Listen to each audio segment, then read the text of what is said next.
With the Butt Kicker Gamer 2, what you see and what you hear is what you feel. Butt Kicker. The future is feeling.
Ever witnessed someone so fast on track you doubt you could ever be on their level? The mission of Advanced Motorsports is to demonstrate the speed is achievable for everyone. With the expertise of some of the best sim drivers in North America, we are set to release free content on social media and comprehensive guides on our website. For those seeking the ultimate experience, our Advanced Motorsport Institute and personalized coaching sessions are the way to go. No matter your level of experience, we invite you to follow us on our social media to learn to be fast.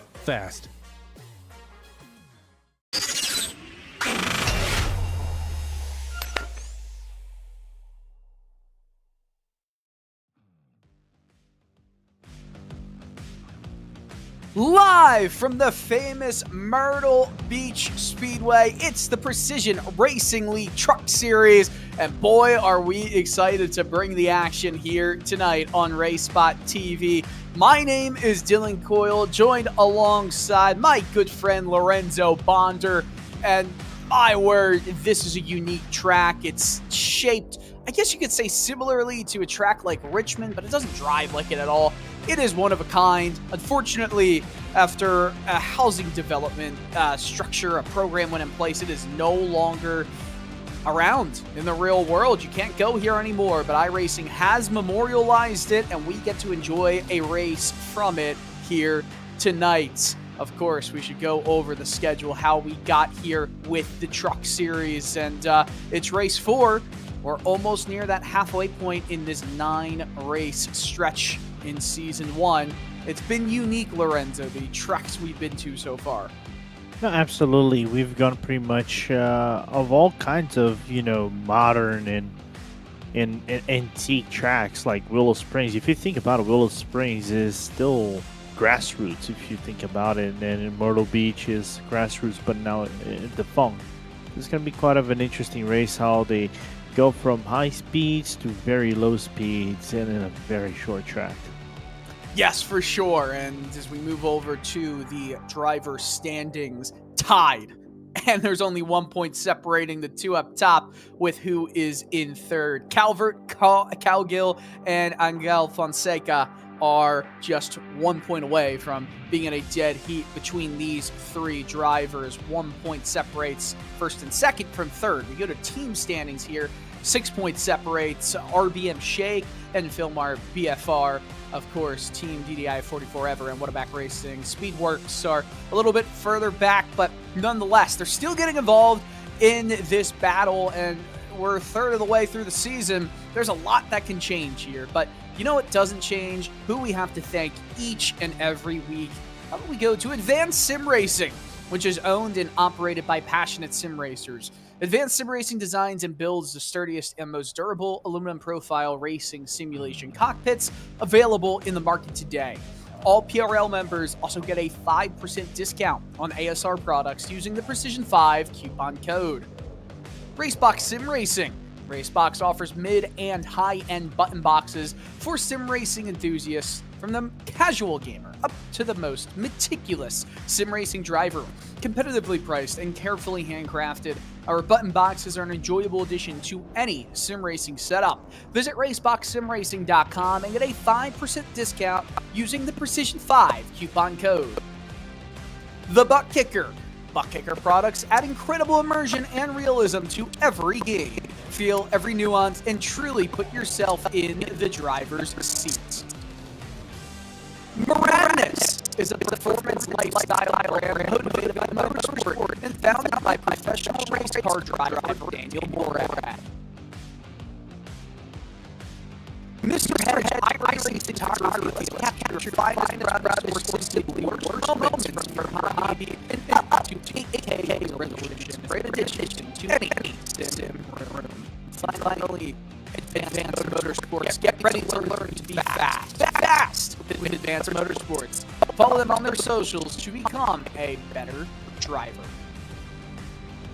Well, it's almost race time. Qualifying has ended. Stephen Kirby on the pole. 700ths back is Nick Hunter in the Whataback Racing Hunter's 19 machine. Andrew Sharp alongside Patrick Calgill in row 2, with John Mankowski and Jordan Miller rounding out the top 6. Stacy Hunter and Evan Williams, with Britt Adams and Miguel Angel Fonseca rounding out the top 10, while Zach Panzarella and Maddie Calvert round out your top six rows. To 13th, Jake Mackey and Dylan Schmidt, with Mike Toomer Jr. and Ryan Latshaw. Philip Beaver and Garrett Austin go back to 18th, and Edward Peltz, Blaine Adams, Tom Macy, Colton Easterday, Matthew Alaka, and Antonio Bannister round out your 24 truck starting grid. Lorenzo, lots of fun is about to be had. Pace Truck is already about to make its way through its first completed lap, but we do two here at Myrtle Beach. Yeah, it's right above half a mile, track, so it's very short. So that's why we're doing 2 laps. But it's gonna be frantic, especially in the mid pack. If you start like around the outside the top 12, it's where you're gonna have to make moves and try to get yourself filled out to see how this thing will go. And here we go. Here we go. Pace Truck has gone off of turn 3 into pit road. Trucks are getting ready for 40 minutes here at Myrtle Beach Speedway. Rounding turn 4, Barney, the flag man, getting ready to send these drivers on their way. Green flag in the air, we go racing, and storm into turn 1 with side-by-side action. Trying to hang it on the outside is Hunter, can't do it. Kirby clears for P1 down the back stretch. Still fighting the 31 and the 24 for P3. Sharp, Cowgill going a little bit ahead is Patrick Cowgill, and he'll get third by the end of lap 1, Lorenzo. Absolutely, and one of the important things here is maintain that lead, right? Especially when you're going into oncoming traffic as the track goes on and the laps go down. So every lead that you can maintain with the other people will be important in managing tires, because this is slightly banked, so it's easy to over-rotate the car, especially when coming out of turn number 2. Turn number 1 and 2, so it's you can see big slide coming out of Stacy Hunter right there, and somehow he managed to save the car. Yeah, and Hunter went in a little bit too hot through the corner. It is coming a little bit hot out of the corner. Fishtailed again, continues to just lose positions in the biggest way possible. Keeps it on track. The 42 goes way up high. Mike Toomer Jr. back in 20th position. Wonder what happened there. Kirby leads the way. Nick Hunter, Patrick Cowgill, the top 3 all within 7/10 of each other. Andrew Sharp is a second further back. Here's the replay, and a little bit of contact for the 42. A big hit into the outside wall, Lorenzo. Yeah, slight contact with Jake Mackey into turn number 1, and just sent 42 flying into the wall, and just already occurring some damage in a track that damage is not the game for you to go. Is a long race, 40 minutes. It might not feel that long, just 40 minutes. You'd call that a sprint in most series, but when you're short track racing, almost over 100. It's going to be potentially over a 100 lap race here at Myrtle Beach Speedway. Right now, times estimate 125 laps if we go green the whole way. I do not think we're going green the whole way, but that would be the case if we did that. Watch this, a little bit of sliding up the track for the 34. Battle for 15th. Garrett Austin opened the door up for Blaine Adams to attack down the inside. You slide up a little bit. You see those little bumps, those little circular, almost looks like cones that you'd see at a soccer training facility. Just a little bit harder and a little bit more dangerous for these trucks, where you hit it, kind of pop up and get forced to the outside. Yeah, absolutely. This is why it's kind of like more of a finicky car than anything else. It doesn't take the same kind of like amount of punishment than the current NASCAR vehicle would take, right, Dylan? So that's why any contact would be most deadly on these cars. So that's why maintaining your distance, maintaining the gap side by side with the drivers will be important to maintain a really good race throughout the whole stint. Well, we continue watching. I'm trying to look in the YouTube chat on RaceSpotTV, and there's a lot of fans of Ed, and I'm assuming everyone's talking. Hey, I'm just not sure. There we go. Ed Peltz. They're big fans of Ed Peltz, and we got a little bit of a Reese's Pieces machine right there. good old Hershey, Pennsylvania, back in 20th position. I'm like, who is first? That's Stephen Kirby.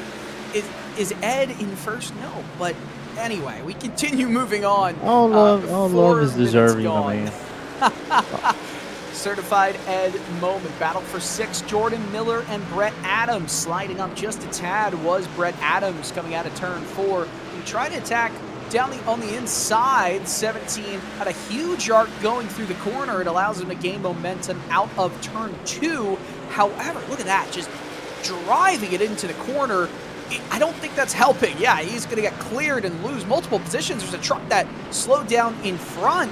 I don't know if that was a bigger problem for him losing that spot than just cooking it into the corner. No, I don't think so either. And this is kind of interesting for me if you think about it, though. The way this track grew, it isn't a very big banking. It wasn't a very big banking. It got about 13 degrees of banking through the turns. Back straight is, front straight is 4 degrees, 3 degrees in the back. As Mankowski nearly have a little bit of a problem. Nearly making contact with Miguel Fonseca, which, let's be honest here, Dylan needs all the positions he can get after not having the best qualifying start of this current season. Yeah, surprising. And then you look at other drivers who are either mired in the back of the field, and I think your eye kind of just goes to the fact that, you know, you got Patrick Cowgill in P3. That's a big move. But Marty Calvert, right? He's tied for that championship lead, technically owns the championship lead courtesy of the tiebreakers, and he's in P10. So we're watching on board with him, driving it in deep, slowing it down enough where he can rotate the truck, not put too much wear on the tires if this does go green for a long amount of time. But this is an uncomfortable position where you're behind two drivers who are side by side, and one of them gets really squirrely. Oh, I think Panzarella hit the wall, and Zach Panzarella came into this race 6th in the point standing. So a lot of drivers having issues getting on throttle. It's a difficult track. But yeah, actually, that's a big hit into the inside wall. I'd almost say that he just drove it up to the outside, and of course there was a truck there. I agree 100%. And, you know, it's just one of these tough tracks because sometimes you're so like side by side with someone else, and you're just trying to fight yourself for the track position. You know, over here track positioning kind of matters way too much, especially when you merge into the back stretch, where it's not the biggest back stretch by all means. So finding all that small gap that you can have, all those pockets of tarmac, asphalt that you can find on the track will be important, and so far Panzarella didn't find anything. We watch from our helicopter camera all of these great views and everything you need being provided by the man in the production booth. Dustin Hollis, no, the 42 is around. Mike Toomer Jr. And look, the 60 as well in the grass. No caution, I assume, because technically they're off the racing line. I mean, hey, that is not a racing line at all going through the grass here. Just taking a quick adventure before getting back onto the track, but now directly in the racing line. He'll get to the apron, this very thin, this narrow apron where it's very easy to cook it and throw it up into the corner. We'll catch a replay here. 60 looped it. Again, we see it so often happening. Just slides into the inside wall, and serendipitously, the 42 of Toomer Jr. did the same exact thing. Those pictures brought to you by Dustin Hollis and the production booth. Yeah, unfortunately, right there, I think this is one of the roughest parts for you to go on the track because it is going. It's so shallow banking, then you still maintaining a shaft, very shallow banking. It's kind of like going the same thing we do with Richmond. Ooh, yeah. Was that contact with the number 5 right there? Hey, there's going to be a lot of contact in this race. Again, surprise, we haven't seen any of that contact result in caution periods, and we keep it moving. Macy, 1 lap down. That is not a good race for him. He was mired in the back early on and has just been struggling. Of course, you're 1 lap down already. That is not a good sign for keeping that truck clean, as He goes side by side with some of the other drivers in the field tonight on the lead lap. 413 of Miguel Angel Fonseca was the competitor to the inside. But we look back further in the field, and this is a battle for P12. Zach Panzarella, Stacy Hunter. Hunter on the outside, drove it pretty hard to the outside and gained the position. Got some good traction coming out of 4. Will hold it. 19 car, 31 car. Nick Hunter, Patrick Cowgill for second. Now, Stephen Kirby has been driving away with it. We've got a ton of traffic in front of Hunter right now. This is a perfect opportunity for somebody like Cowgill to get in front. And if we're being honest with ourselves right here, Cowgill would hold the championship lead stats-wise, as we see the 92 a bit slow going through 1 and 2. And what happened to Dylan Schmidt here, Lorenzo? Is he gonna fall victim of the turn number 4? Yeah, another victim has been. Great save though. Great Yeah. save. Oh, this is really good save. I'll give that a 9. Give it a 9. Okay. Interesting choice Oh, sorry, there. I forgot. I cannot use a number measurement. You guys are in America, therefore I gotta use from F to A. Therefore, this will be an A-. I don't understand what that has to do with using the proper ranking system, which is a 9 out of 10. But nonetheless, Lorenzo. I just gotta throw on, pick on the people, you know. Oh, absolutely. I'm trying to play the heel. Ah, okay. Let's. I'll see you in the next episode of AEW All Out. But Nick Hunter. Wow. Deep cut. In P2, holding off Cowgill. You've got to imagine. Oh, Oh no! It's Jordan Miller around, and he gets it back going. Surprising. This tire wear. It's immense. Most drivers have a second of fall off already, as we see him just slide, not hit the wall down the backstretch. So, best lap. And I'll tell you from Stephen Kirby's point of view, who has been setting the pace in this race, was a 19.230. His current last lap was a 21.25. So, I mean, that's almost a second of fall off, 9/10, and it's fluctuated there. But if the leader's already suffering that much fall off, doesn't really have traffic in front of him, 22.72. See that? Over a second of fall off in 10.5 minutes. 11.5. You should only imagine what everybody else is starting to deal with, and it's going to get worse, right? It's going to get much worse before it gets better. If it stays green, the drivers probably go in around the 20-minute mark, halfway through. Absolutely. That was my point of view. Oh, the Now, 3. Yeah, Locke having a little bit of an issue on the backstretch, and I think this will be on his zone as well. Yeah, let's check it. It's coming out of 2, and big hit. That's a solid hit to the left front there, and I wonder if that's going to lead to any reduction in engine power. But we rejoin. There's been so many issues and incidents, and we're only 12 minutes and change into this 40-minute affair. The fact that we have not gotten any cautions yet is quite a surprise. Hey, I could jinx it, but the fact that it hasn't happened yet is wild. And we're probably going to see it very soon. It doesn't mean that you could. You are jinxing, though. Okay, fair enough. Fair enough. You gotta learn from the Emperor of Yellow Flags. And it's true, the Emperor of Yellow Flags. 31 and the 19, still fighting for P2. This is an intense battle between Hunter and Cowgill right here. Still traffic in front.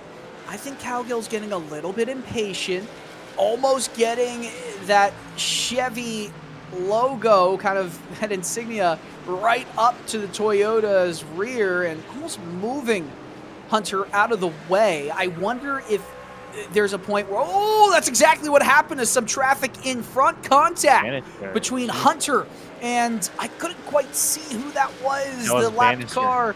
Okay, yeah, that's there was definite contact right there, and you can just tell Hunter is under pressure and feeling it, sweating it out right there. Patrick Cowgill, the attention, that is massive, Lorenzo. Man can barely blink. Counter-steer that boy. Let's go. Yeah, he's driving that thing into the corner. He's trying to throw it down the inside and get on the inside so he can kind of just plant his right front there to the left rear quarter panel at the exit. However, he's burning his tires. He's heating them up a lot every single time he does that. It's causing him to lose some momentum on throttle application at corner exit, which obviously means he's not going to get the move done. Watch, he struggles there again, loses a couple hundredths. I think he just has to regroup, recollect himself. He's still right there. Don't force it, though. Yeah, I think he's not trying to force it this time at this point. Oh, never mind. I take that back. But I was going to say, I don't think he's forcing him to the point, of burning the tires out throughout the length of his stint. I think the issue is just trying to position himself because Brad Adams has been picking up pace lap after lap after lap, and he's been keeping up with both of them and bringing Andrew Sharp with this. Right now it's about 1.1 seconds of fall off. Side by side, almost just was not enough for Patrick Cowgill. This battle continues to rage on. We look a little bit further back in the order, and again, another battle that has severe championship implications. Marty Calvert, Miguel Angel Fonseca, 1 point separates the two, 1 position as well. Calvert moving through the field, was in 10th the last time we checked in with him, now into 6th and starting to drive a little bit away. Side by side through 3, it's Evan Williams, Zach Panzarella. Panzarella will just eclipse for a moment into the top 10, has inside positioning, will drive it in deep.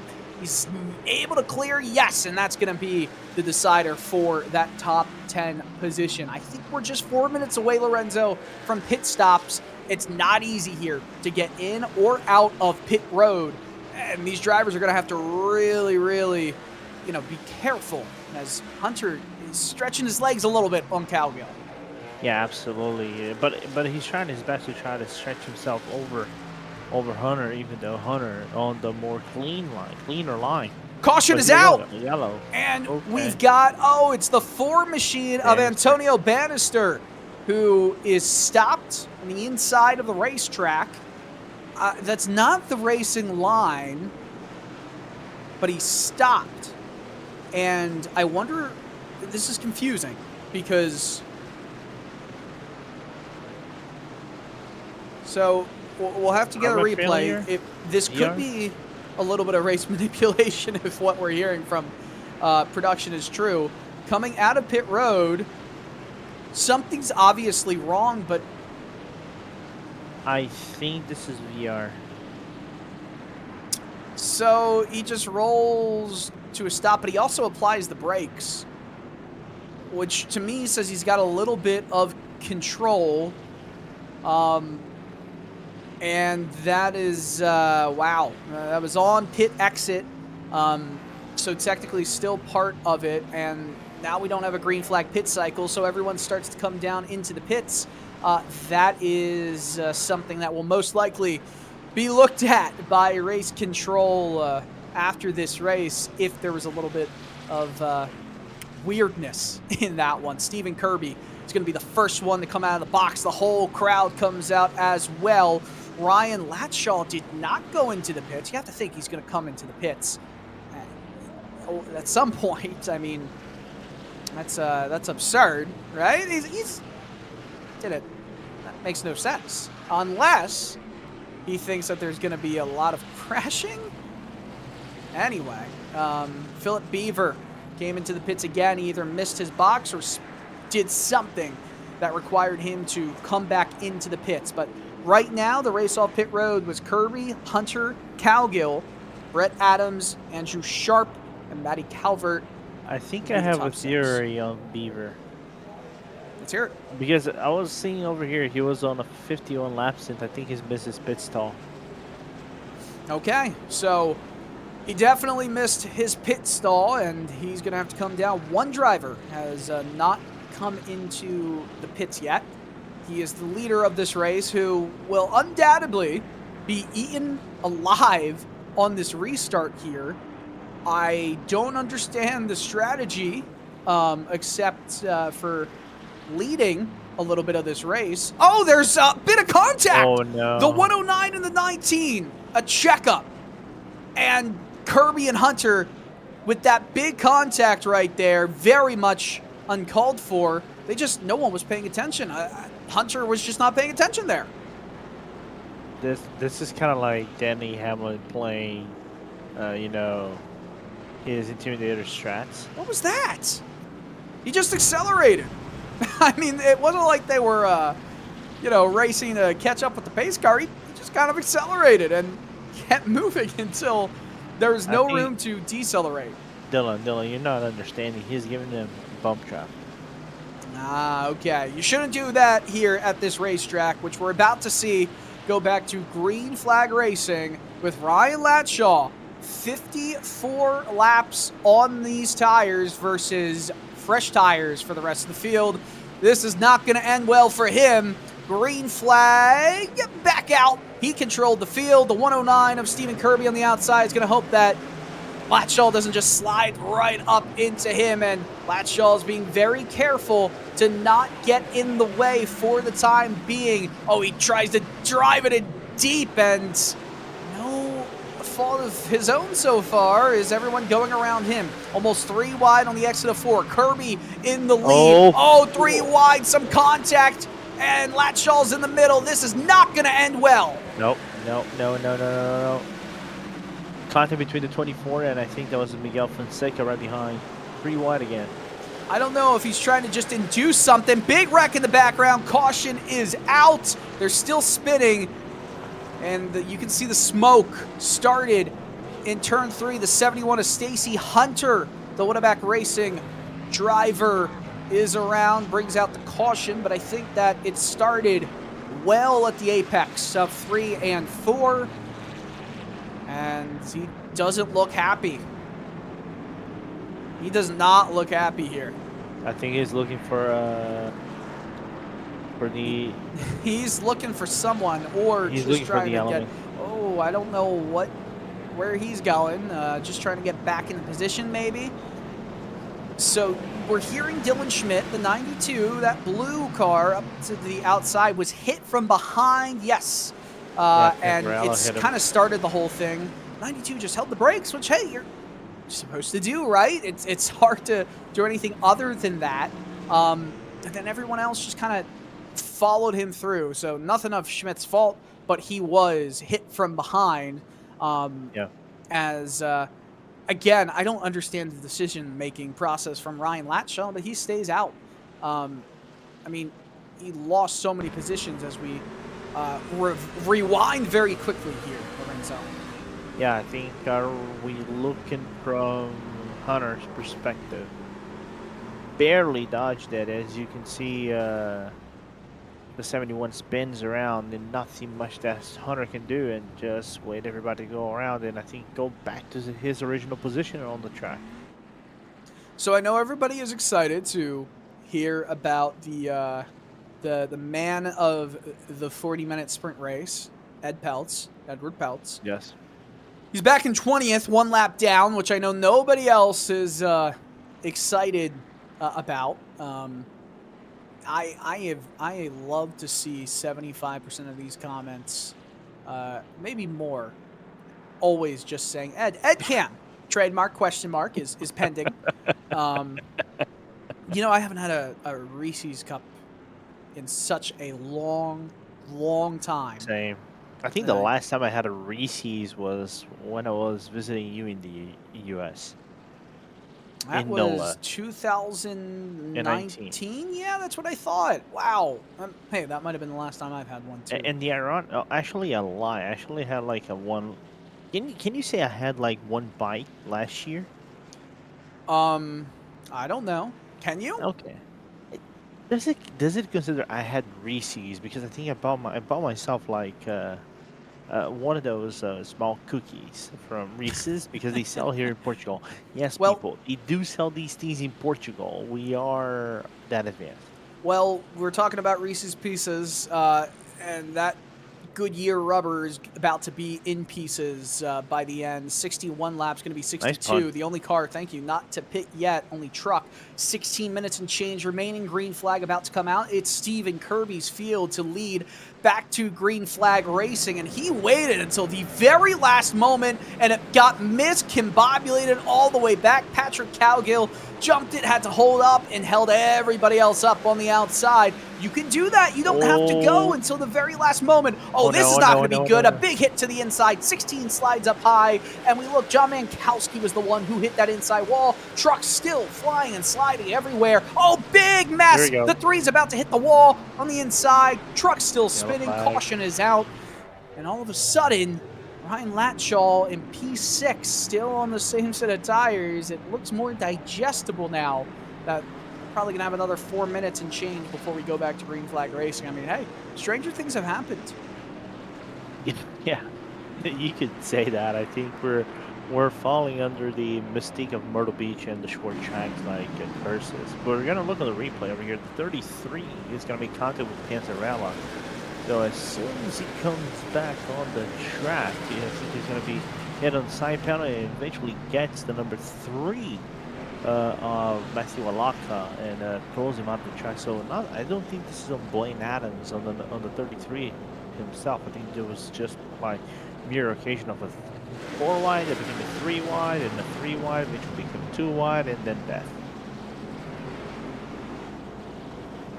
The important distinction is what happens at the end there.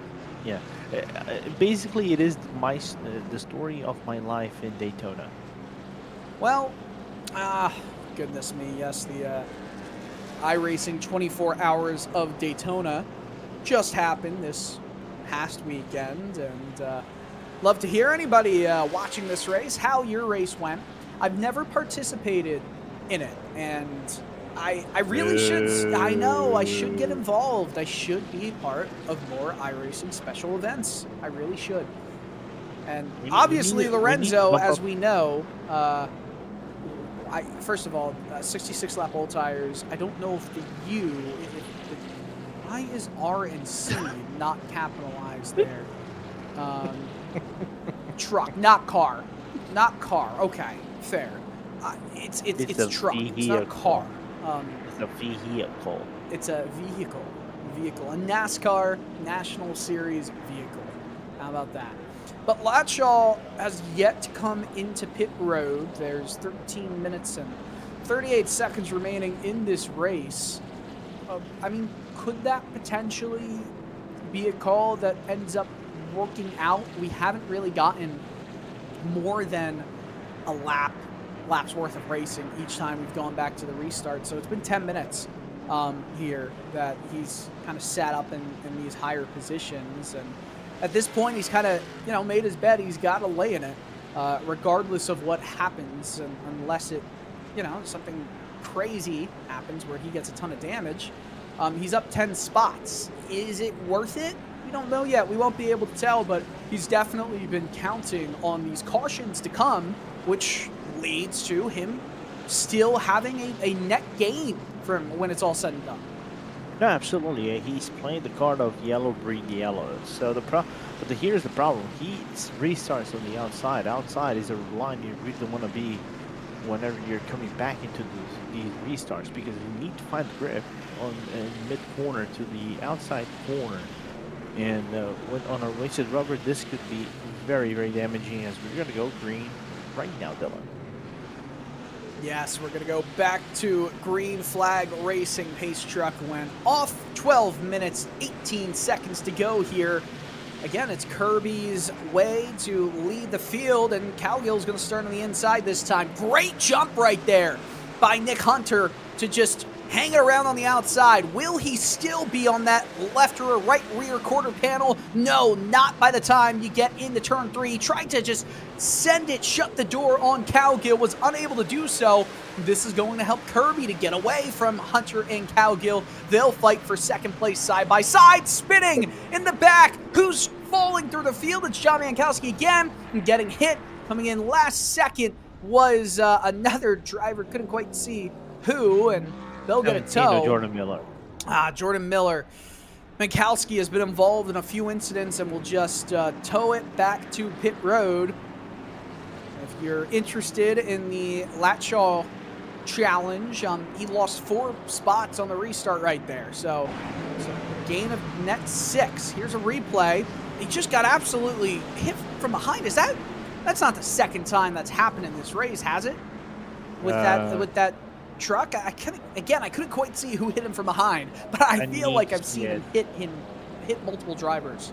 Yeah, I need to look on the replay once again, because I think the only driver that actually did a back hit that caused actually a spin and thus causing a yellow flag might have been Panzarella, but so yeah, Dylan's eyesight is not caught wrongly right here. And yeah, Panzarella just committing the motor and running away from the scene. Yeah, not the best for Panzarella right there. So Stephen Kirby, let's talk about him real quick, because if you ever take a look at the all-time wins list in Precision Racing League action, when you look up Stephen Kirby, you know what number you get? 0. 0. You don't even get his name. Stephen Kirby has yet to win a race in Precision Racing League action, and he is in prime time for it as we get the replay on board with Miller. Are you calling him irrelevant? Say it again. Are you calling Stephen Kirby irrelevant? No, I'm not. Because guess what? He has a chance to put himself on this list. No, you're. Hey, listen. Kirby has put himself in a great position here. He's dominated this race, and yes, he's had to deal with a lot of restarts that are not the most comfortable to deal with. Now, here's another thing. Nick Hunter also has not won yet. So this is the one thing that is interesting for me. If you look at the results of the season so far, we've had 3 different pole sitters, and Kirby's actually the first ever pole sitter this season. So he had P1, I think, in Kentucky. Then second race, whenever they went to Rockingham, that was St. Panzarella, and then when they went to Willow Springs, Miguel Fonseca. So 3 different poles, but never the same winner. So 3 different poles and 3 different winners. So that would be the first time a pole actually won this race. What's small trivia? What's pretty surprising to me, if you look through the entire top 10 right now, there's only 8 combined wins in PRL action between all of them.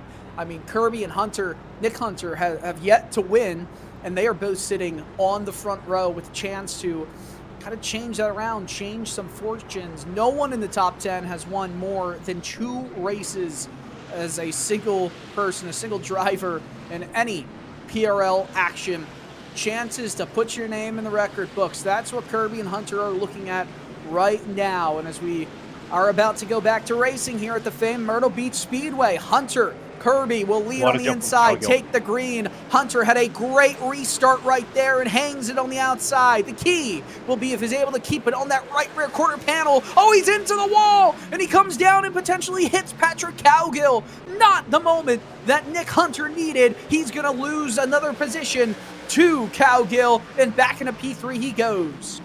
Yeah, and he checked up Brad Adams right behind him and brought Andrew Sharp into the inside, battling for 3rd place. He will get the run on Hunter and maybe and eventually go to P3. So everything is kicking off immediately with less than 7 minutes ago. A little bit of a wiggle right there from Stephen Kirby as Patrick Cowgill now tries to turn up the heat, turn up the wick on Kirby. Look at this focus. We talked about it from Cowgill before. Watch the wheel turning. He's really yanking it to the left. Hunter. It's uncomfortable. Hunter again losing more positions. A disastrous restart in the last minute for Nick Hunter, but it's opened the door for Patrick Cowgill to potentially mount some pressure onto Kirby. Stacy Hunter is around, but almost around actually. Gets back on track. Hunter, oh, it's not the banner last minute if you are part of the Hunter family. Williams front stretch. This might be a yellow flag. Yeah, yellow flag out in the air. 6 gets back going again, but Evan Williams, who was running in the top 10 on the restart, is around to bring out a caution And we'll get a replay of what happened to Stacy Hunter right here, Lorenzo. Yeah, just went too deep into the corner, no grip whatsoever. Maybe some car damage aided the issue for Hunter right there, but let's see what happened now to Williams. Just kind of drifted up a little bit high, and I mean, that's on Williams right there. Almost came back out on the track. That could have been horrible. Track blocking scenario right there, but fortunately it wasn't with anybody else. He just kind of kept coming up with the truck on the outside, and hey, you can't really, go through a truck that is right there. So you're going to make some contact and have to go into the inside. Evan Williams, that right side, not looking too pretty right now for the RBM Bake driver of the number 6 Toyota machine. And 5.5 minutes left. Probably going to green flag racing with 2.5 minutes to go. And what does that mean here? Will that be a bunch more last-ditch efforts from other drivers in the field? We had green flag racing, albeit with a lot of incidents that could have brought out a caution. And hey, look at that. Is Ed Peltz getting back on the lead lap? Yes, he is. He is. Plays inside the top 20. Let's go. Let's get Lucky Dog edition. Oh, it's the Ed Cam Lucky Dog edition. Costs $10 more, and you get a few cosmetics with it. But yeah, everyone's going to be very happy to see Ed Peltz getting back onto the lead lap. Going to be running an 18th on the restart. So let's look at the top 5. You have Stephen Kirby, who has been lights out all night.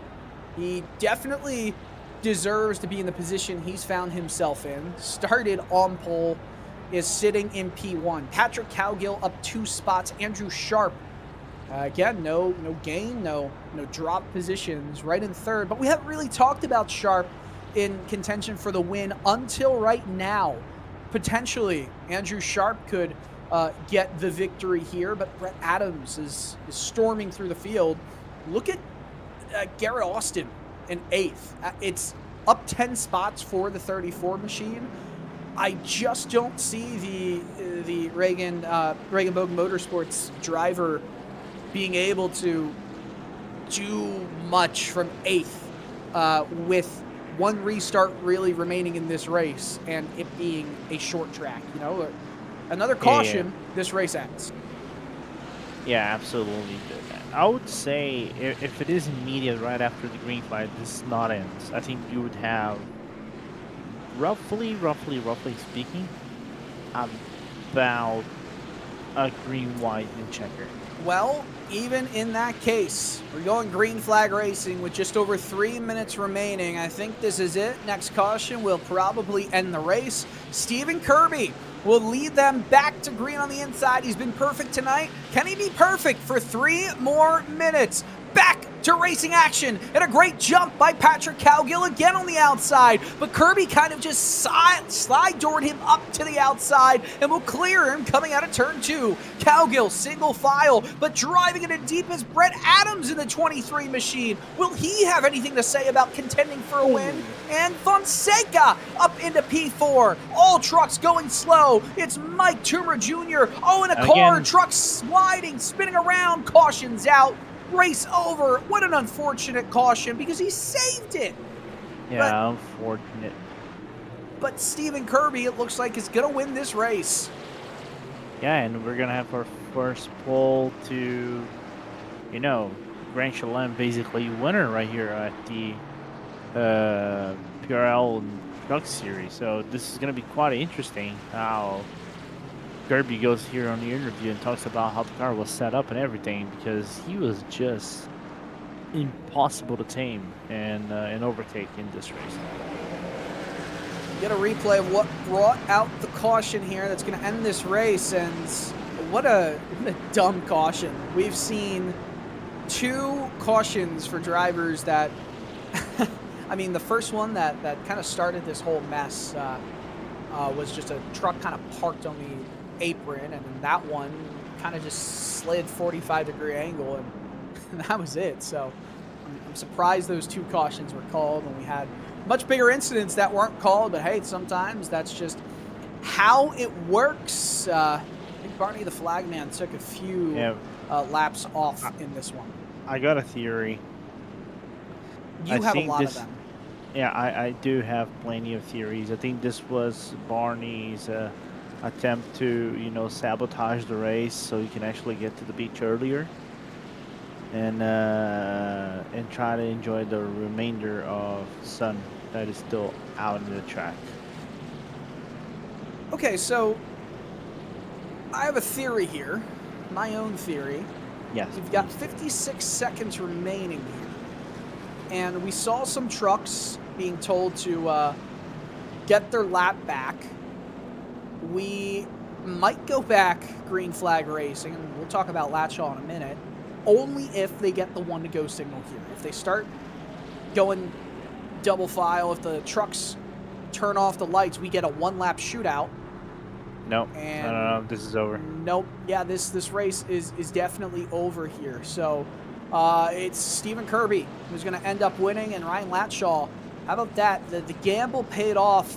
We might have judged a little bit, but I believe up 6 spots from where the 36 Chevy Silverado started this race.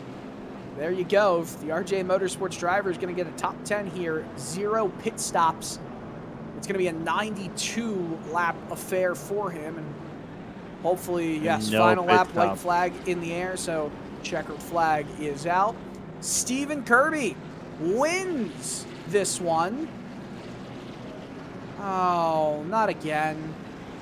They have to drag race for 100 feet here, but Stephen Kirby has won the race. So sometimes in timed races, which it always seems to be the case in PRL competition, where we have perfectly awfully timed caution, where they will get the one to go after the time's already expired.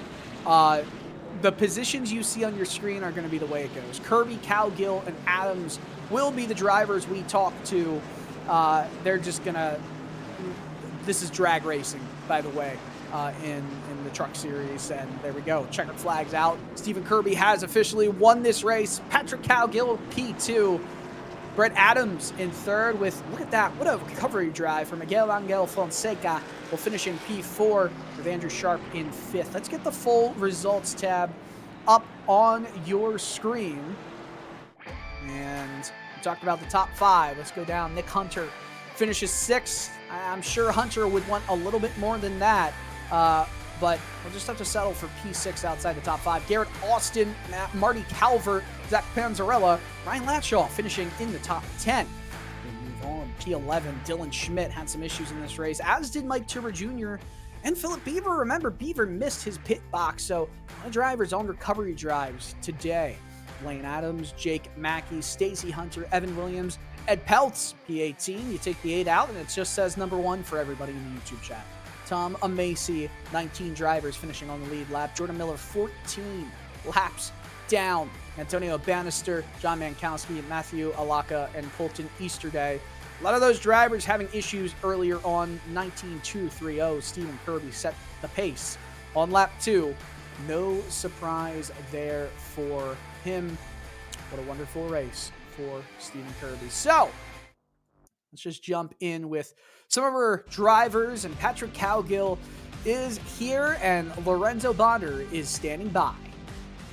Yeah, so Cowgill, congratulations on that podium. Of course, you tried your best to get the win on Kirby, but what did you think that was lacking on the car maybe to get that win? Well, to be 100% honest, I felt like he ran me up the track, and rather than get wrecked or wreck him, I backed out of it. I should have stayed in it, but it is what it is. I guess I'm happy with second place. Yeah, because I think that second place, bar my calculations, and don't take me on it, by the way, that would put you into the leader standing of this championship. You would be the points leader, because Fonseca, Calvert, and Kirby, I think, I don't know if the Kirby's advantage would be too big to catch up on you, but moving forward with this season, if you are at the top of the standings, what is the work that needs to be done to retain that top spot, and which track following this season that you think that follows suit your best racing abilities? I think Kirby will actually be in the lead because he got pole, led the most laps, led a lap, and had the fastest lap, and also won the race. But I don't think I'm gonna stay up here for very long because I have to get surgery done on the 6th, so I'm probably gonna miss Chicagoland. Hopefully I can still race it, but I guess we'll see how I feel on that Wednesday. No, absolutely, Patrick. But regardless, man, the campaign that you've done, anything it needs to be commended, and congratulations on that P2. And we'll see if you get to the top of the standings, and we'll see you next week. And if not, we wish you a speedy recovery. Thanks, guys. All right, Patrick Cowgill, appreciate that. Hope everything goes well on his surgery. And Stephen Kirby, we're going to pull him up into the booth. And Stephen, you win. How's it feel? First time in PRL competition. Oh man, feels great, to be honest with you. I think I started 2 seasons ago with PRL, so would have never guessed it would have came. To be quite honest, it's a tough group here. Well, we're watching some of the pictures on our screens, and everyone's giving you a little bit of a shove on the front stretch. It seems like it's a very popular win for you and with Regenboog Motorsports. I do have to say there's one driver who might not be as excited with the victory, and that was Patrick Cowgill, who was a little bit unhappy, felt like you could have you played a little bit too hard with the elbows out on that final restart. But do you just say it's just racing? Hey man, short track racing. I've been cut off a couple times myself this year when trying to make passes, so it is what it is. And when you're at a half-mile track, you got to expect to get a little pushing and shoving here and there. Well, you heard it here first. It is short track racing, but you didn't say it in the way that I hoped. The Denny Hamlin short track racing. Can you try it again? What? That I beat them all? Is that? Oh, is okay. that You can go with that one. I was gonna say it's just short track racing. But well, pour all the Celsius you won over yourself. Congratulations, Steve, and that is your first victory lane. All right, thank you, sir. Appreciate it. Thanks for the broadcast, and thanks for RBM, and especially all my teammates. Bunch of help this season so far, so it's been fun. Been fun indeed, Steven. Best of luck next week. Thank you. All right, Lorenzo. Brett Adams finishing in P3. You're standing by. Absolutely, Brett. Finally breaking into that podium spot that you, I think, been craving out so much this season. So how does it feel? Yeah, it's been a long time coming for this season. Every race so far, I've had equipment issues or something go wrong. So it was nice to finally have a clean run with no mechanical issues and run up front. Absolutely, man, and especially on a short track. Did you feel intimidated coming into Myrtle Beach? What was the game plan coming in? Just try to survive, or race hard and see what it gets you at the end of the day? Yeah, no, these are my favorite type of tracks. It's real tough to pass here. You almost got to wait for somebody to make a mistake. So I knew qualifying well was important. I didn't. Started in, I think, P9. Felt like I had enough to run for the lead, but just really tough to pass here without taking somebody out. Absolutely, man. And I think what is important is that you get the podium, enjoy it, and we'll see you next week for round 5. All right, sounds good. And if I could, just shout out to my son, Parker, other son, Hudson, daughter, Lennon, wife, Lindsay, who's not feeling too well, and of course my teammate, Blaine from Adams Family Racing. And to you guys for always putting on a great show. Absolutely. We wish her a speedy recovery. All right, I'll let her know. Brett Adams finishing 3rd in the race tonight. And, well, next week, when it comes to truck racing, of course, it's going to be a little bit different, a little faster. Michigan is the old version of Michigan as well. So it's a little faster than Myrtle Beach Speedway, Lorenzo. Yeah, Michigan, definitely high speed. It is a track that you gotta love from start to finish, and One thing we'll know, we'll see. We'll see a big one. We'll see draft gains and draft play. So it's going to be an interesting race moving forward. Jump the gun a little bit there, but well, let's go to the next racetrack and the beautiful sights of just 30 minutes outside of Broadway, and no, not New York Broadway, Nashville Broadway. We're in Nashville, Tennessee, home state of producer Dustin Ollis. Nashville Super Speedway. 1.33 miles, one of the weirder shaped racetracks that I think anyone goes to in the entire world of big NASCAR ovals. And it's not really, it's the shape of a cookie cutter. It doesn't race like a cookie cutter. It feels different because there's concrete all around the racetrack. It's, in my opinion, one of the better cookie cutter like tracks. And no, it's not because my team won with Bailey Zimmerman's face on the race car earlier last year. Let's look at the Grand National Series schedule in Precision Racing League action. Michigan, Indy, Atlanta, old versions of all three of them. Now we go more modern with Nashville. Again, we go with the throwback of Chicagoland and Rockingham in the next couple of weeks, but Daytona, Atlanta, Vegas. We get to more of the, I guess you could say, more of the modern circuits in here again, but it's going to be a lot of fun. Nashville, great racetrack. Lorenzo, the driver standings, though, we go to that. 1 point separates the top two. Are we shocked at who the top two are? No. Simple. Not at all. Simple. One word answer. Simple. Bradley Holly, Richard Reagan Jr., two of the GOATs of the PRL and the Grand National Series. I mean, they're two legends of the PRL as a whole, but James Morgan, 20 points back of Holly. Matt Gagnon, another 26 points, and then a tie between three drivers, Brandon Bowie, Dustin Scruggs, and Jim Westerfield for 5th place in the standing. So 3 races in. Again, close action between drivers up top. 1 point was the combined separation going into this race, this round for between first and second, in all the truck and Grand National Series. How about that? Tie in trucks, 1 point separating first and second from third in trucks, and then 1 point separating first and second in Grand National. That's a pretty razor thin margin of winning right now. Regenboog Motorsports is only up 12 points over Whataback Racing Overdrive. This is close too, Lorenzo. Yeah, absolutely. Because if you think about it, Holly and Morgan, Holly is from Whataback, and you can see he's kind of like nearly carrying the torch of the team, but he's at the back of Jim Westerfield in 7th place. Regan and Gagnon 2nd and 4th, and Buey Esports Alpha with Buey himself and Andrew Phipps helping him out. So it's all close in terms of how you guys are working in the team standings. And we're going to a track that I think might favor those who put up a long run. And I think Buey might get a really, really good run here. So put my eyes on him whenever we go into race time.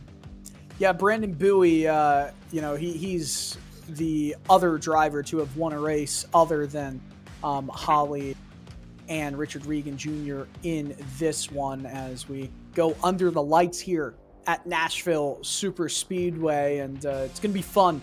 This track is wonderful, and I'll tell you what, it's a lot of the NASCAR tracks that look like a cookie cutter. They have a similar layout in the infield to each other. It just makes it easier for all the teams to get work done. But you feel like you're logging fewer miles because you really are with the condensed size of Nashville Super Speedway. Yeah, absolutely. And I think it's one of the most interesting tracks, like you said, full concrete, as we watch Nick McLaughlin, who do his qualifying lap. His qualifying has started, and big save! What a save! Doesn't even go into the grass right there, and doesn't even go over the start-finish line, so you can just restart it. That was wonderful. That's a get-out-of-jail-free card there, as the 3 Machine starts its trek with 4 minutes to go in qualifying. So we're joining the action early here in this 5-minute qualifying session, and we'll see if the speeds are able to kind of match what we expect them to be with cooler temperatures under the night sky. Absolutely, and I think another thing that is interesting for me is if we're drawing comparisons to Mortal Beach, this is another track where the banks are very shallow, as the number 3 has a very, very big hit, and Terry. There is a moment in life that you need to consider other options. Hitting the wall is not one. This is true. A little bit of a slide through the corner for Radford, and recollects himself to try and get some good laps going here. And I don't think we saw his first lap count with hitting the wall. We'll see if this one does. If it doesn't, then he'll be starting at the back of the pack, going down on the apron. And I don't know if he set a time that actually counted. Yeah, hit it 30.5. Yeah, that's way back in the field, and right now we're currently in 10th. A few drivers in behind Brandon Bowie. Currently putting himself on the pole. His first lap was below Radford, and his second was just on the pole. So it just shows you the speed that Brandon Bowie has. He struggled in the first and third rounds so far, but one in round 2. Dalton Geyer hits the wall. This lap is not going to count because of it. Look at that. Ted Lowendick will put it on top of the board here with a 29.859. That's a solid time for him, and that was his first lap, I believe. Thomas Sink will try and get his first qualifying efforts down this time by. Slows it down. A little bit of a slide. That's not what he needs. Nope. Yeah, this is going to be a bad lap. Dustin Scruggs, look at that. Over a 10th up on Ted Lowendick. Over a 10th up, not only on Lowendick, but Buey, Gaillon, Zemke, Lovin. So he basically puts the entire top 6 in, like, it basically slaps him in the face without his lapping gloves. Matthew Smith here in that 29 machine. Keeps it out of the wall. This could be a quick lap. We'll have to see. 32.03. And that's going to slot him not that quickly. I thought he was going around pretty fast, but might have had to let off the throttle on the exit of turn 4. He'll go again. Scruggs still up top on the leaderboard. And nice Thomas Sink.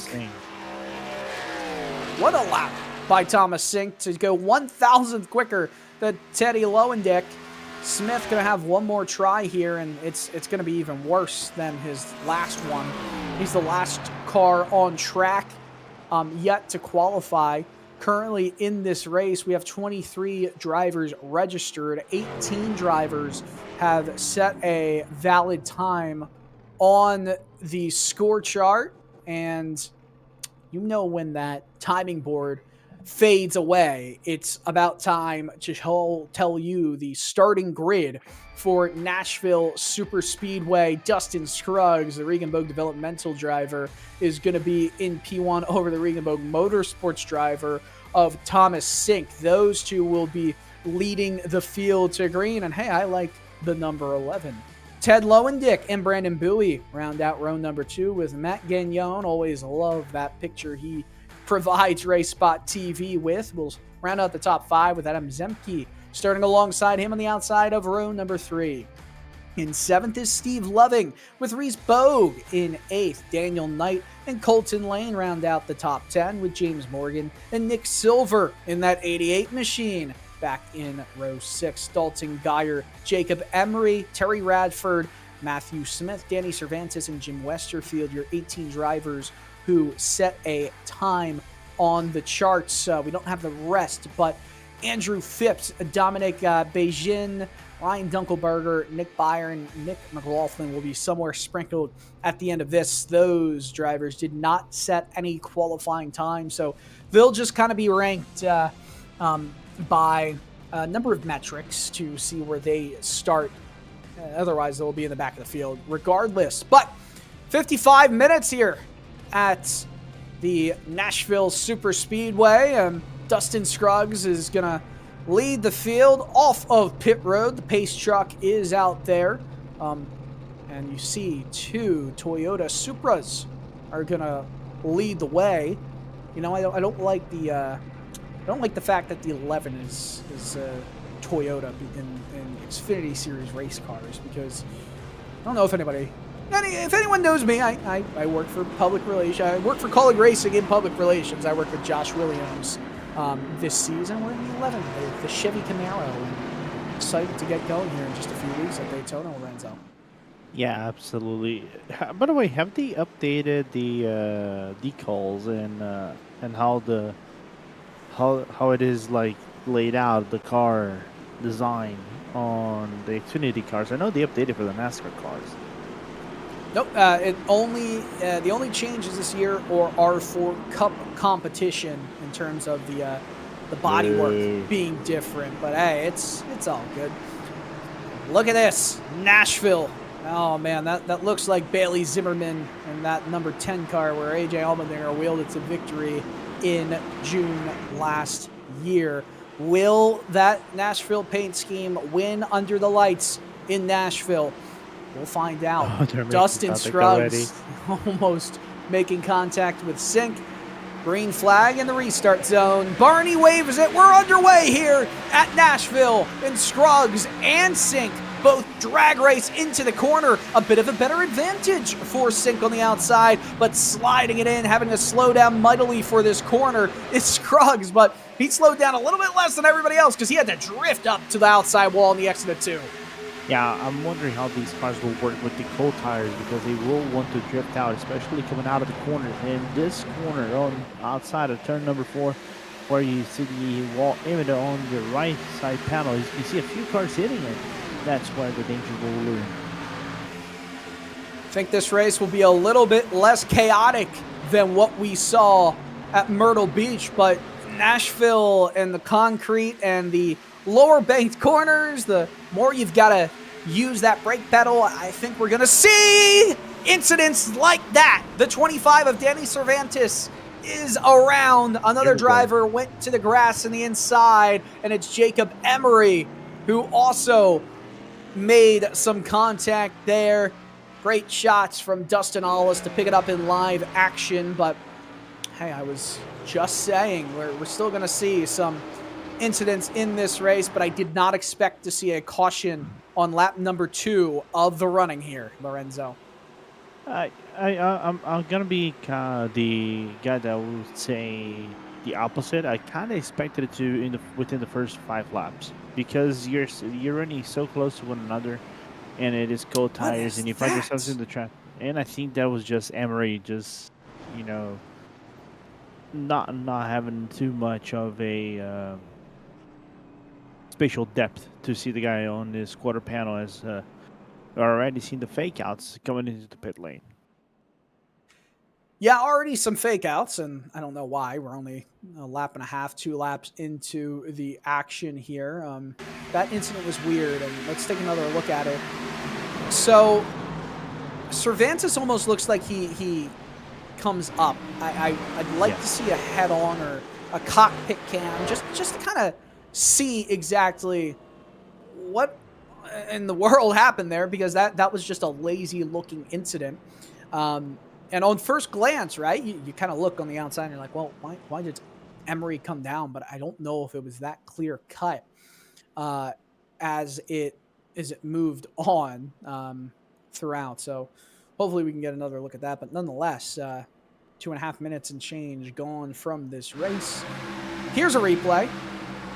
And couldn't quite see it from the beginning there. And I'm going to fade to black because we are cinematic.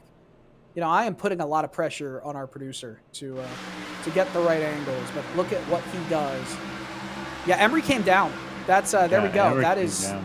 Yeah, that's the that is the definitive angle. What was Emery doing?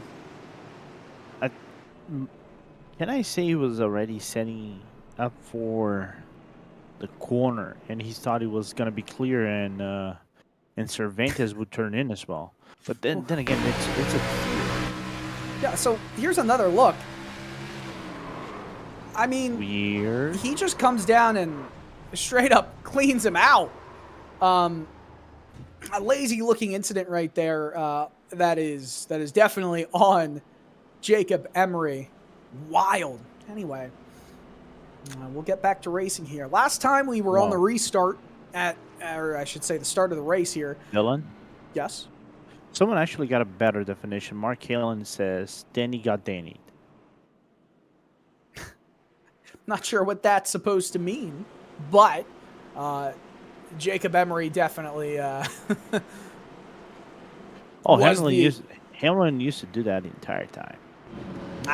Gotcha.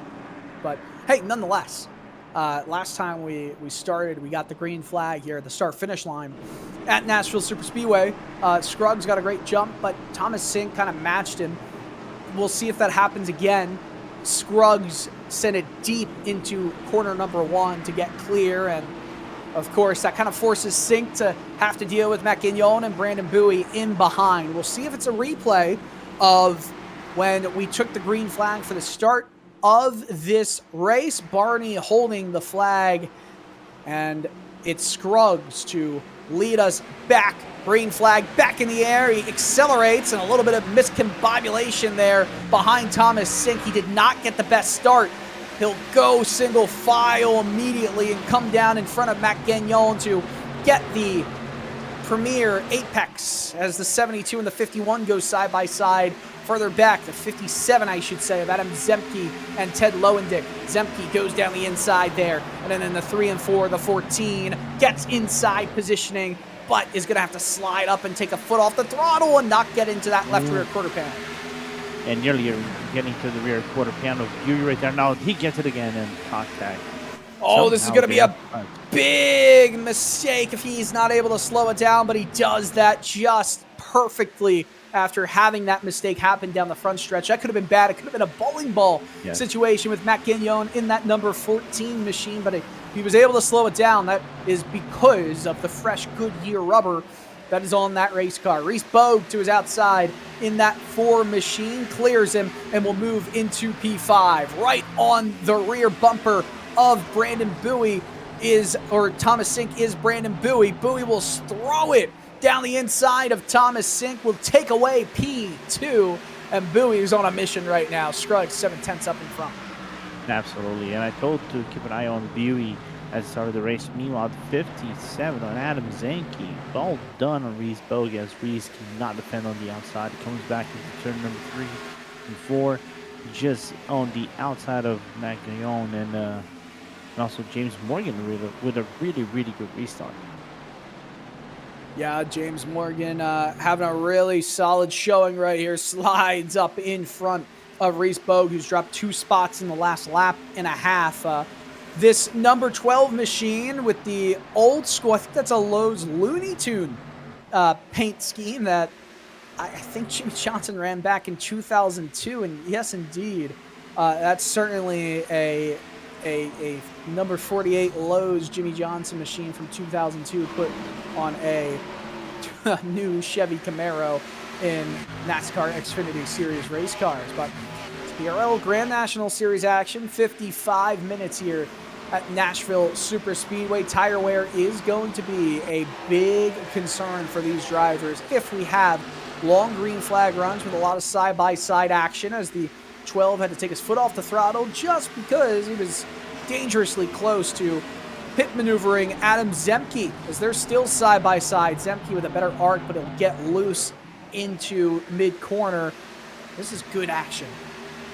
No, it is good action, and I'm just trying to take a quick look over here for Zemke. I think this is his best position so far in the race for sure, but in this championship. Had the race would have finished, that would have matched, not definitely matched, but obviously overpassed his P8 that he got actually in the second race. So so far looking good for the number 57 car.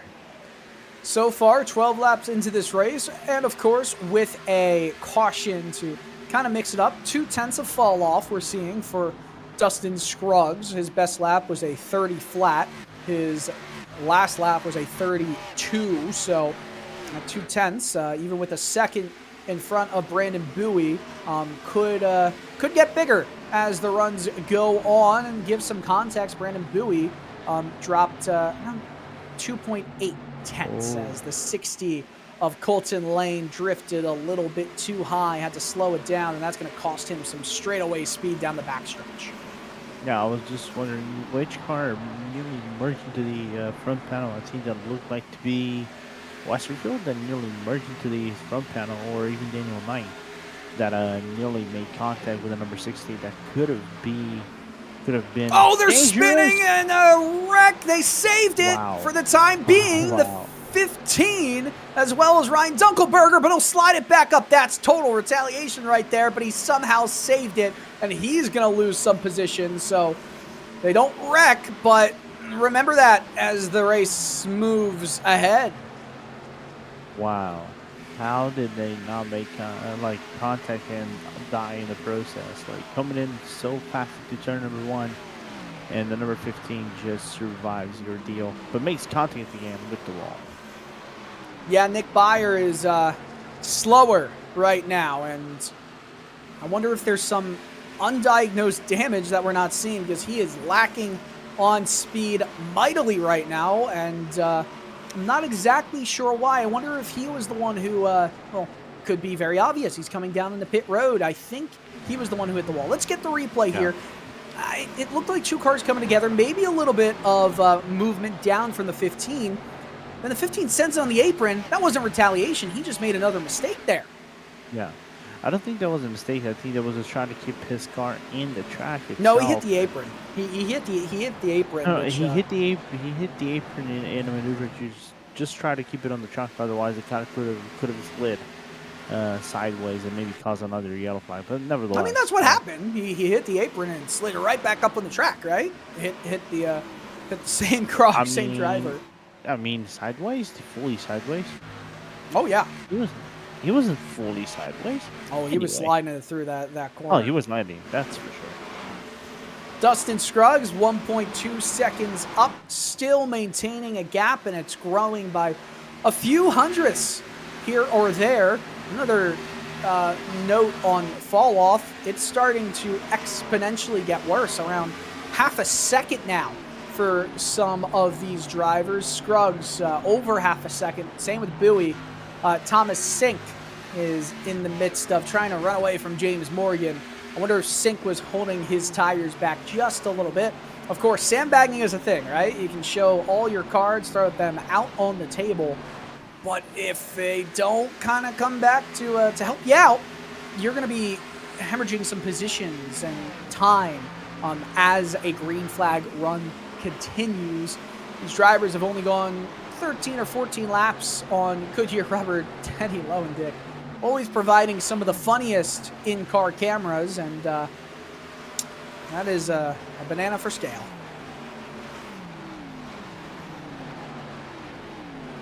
Adam Zemke trying to make a move on Loving. We saw just right in front of your pictures right there, Zemke in that 57 machine. This is trying to break through into the top 5. Loving is kind of second in this train that is, or I should say, is leading the train right now. Yeah. And the Loving locomotive, if you will. Of course, that's considered this is PG-13. But anyway, in a train like this, seriously speaking, though, would you like to stay in it in the back of the pack if you're you're riding it, but you're not conducting it? Would you like to be in the back of the pack, in the middle of the pack, like where you can try to find your own lanes, and in the back you have to find whatever lane that is missing? What's the higher position? That's where I want to be. I just want to be running high. It's not like a super speedway where sometimes you want to be back of the pack or middle or in the front. It's at the end of the day here, it's every spot counts, and tire wear doesn't really change based on who you're behind or who's in front of you. Dirty air can play a part.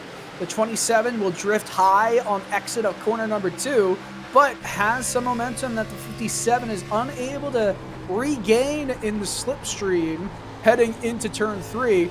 you see that that wheel is starting to rotate a little bit more on corner entry. Better run out of turn 4.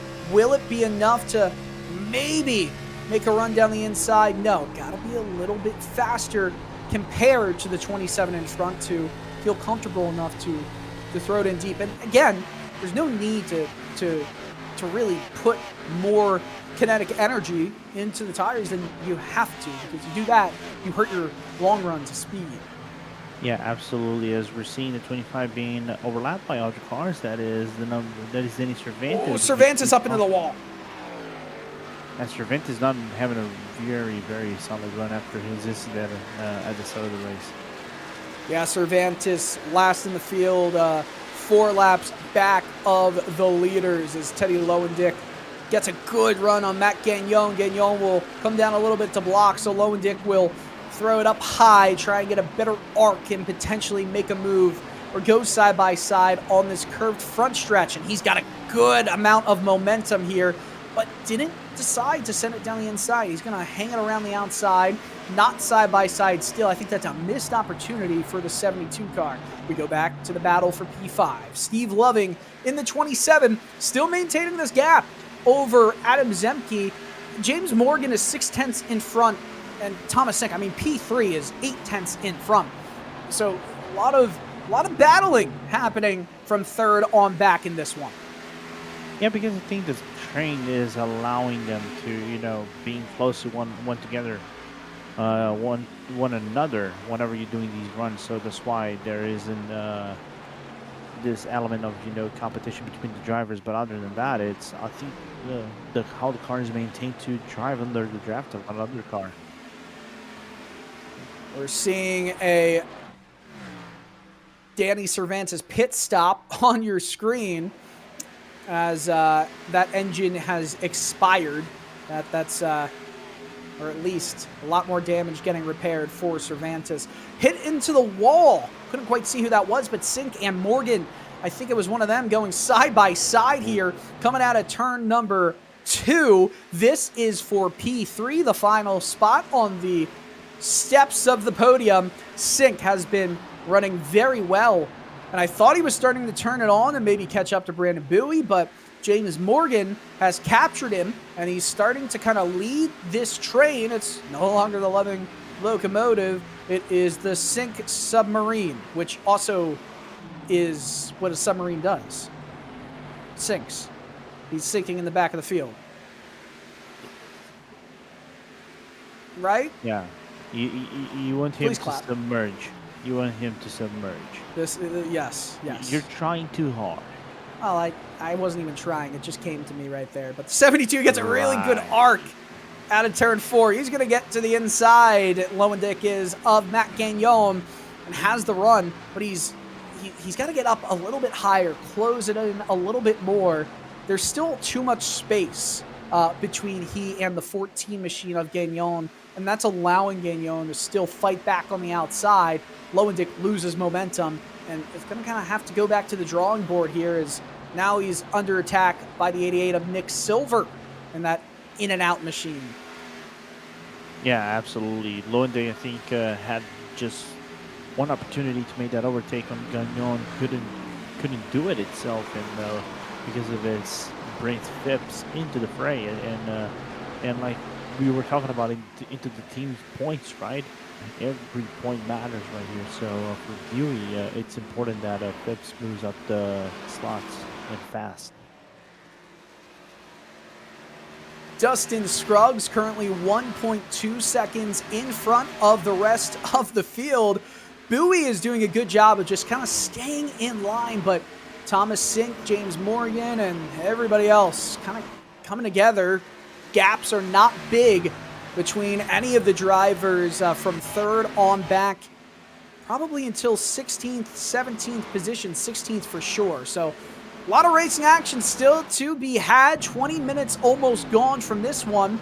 And pit stops, I wonder if they're going to be halfway. And if they are, that would be around the 27-minute range. And if they aren't, well, maybe that's because of the caution that we had earlier.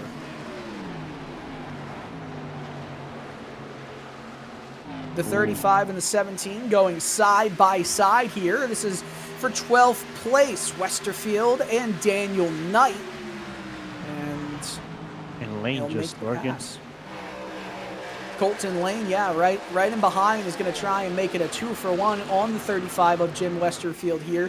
Again, these drivers seem a little bit timid to use the full advantage of the racetrack. There's still a groove in between them and the cars up front.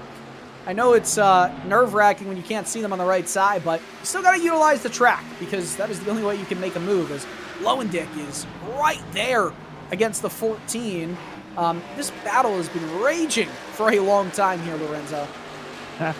Absolutely, and you were talking about being kind of like afraid of using the right side and trying to use the full width of the track, because I mean, whenever you come out of the last final corner, the car just likes to, you know, slide outside of the corner. So you're trying to give as much space as you can towards your opposition, as we're seeing the unpeeled banana of Ted Lowendick moving, trying to do his best on overtaking Gagnon again.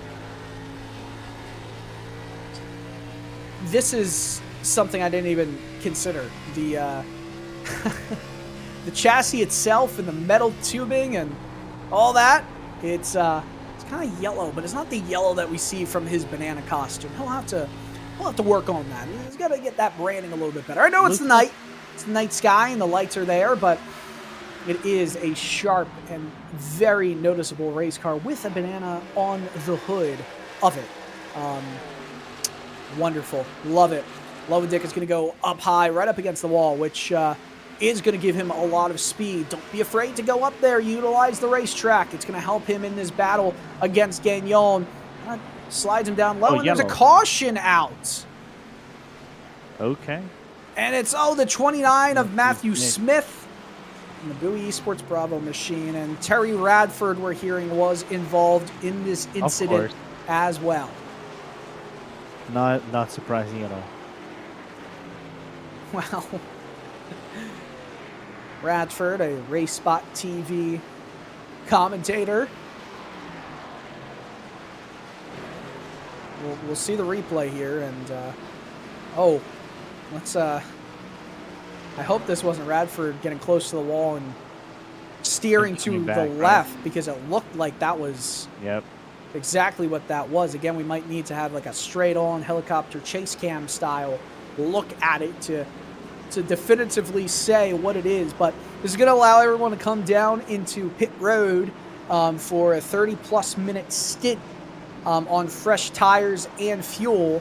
I think it will get them to the end. Just enough. Just enough, yes, of this race. You'll see everyone sending into pit road here. And this is going to be a big opportunity for a driver like Brandon Bowie or Thomas Sink, anybody else, to make up those spots. Here's another replay. Terry Radford just, came down, and I guess you'd have to say if anyone's at fault, it's Terry there, unfortunately. That's a drive-through. Race control, Lorenzo Bonder. We'll get another replay here, and this is slow motion. This goes for the low lights of the race. Well, let's To be honest, I think his car slides a little bit. So, for sure, but you also have to wonder if it's the natural movement of the corner, right? Is the 29 moving up to complete the corner, and Radford starting to move down? After looking at it in a little bit of slow motion, it looks like it kind of came down to two drivers kind of both making mistakes of their own there, as Dustin Scruggs will reassert himself in the lead. And we're hearing that some wear is fairly high for some of these drivers.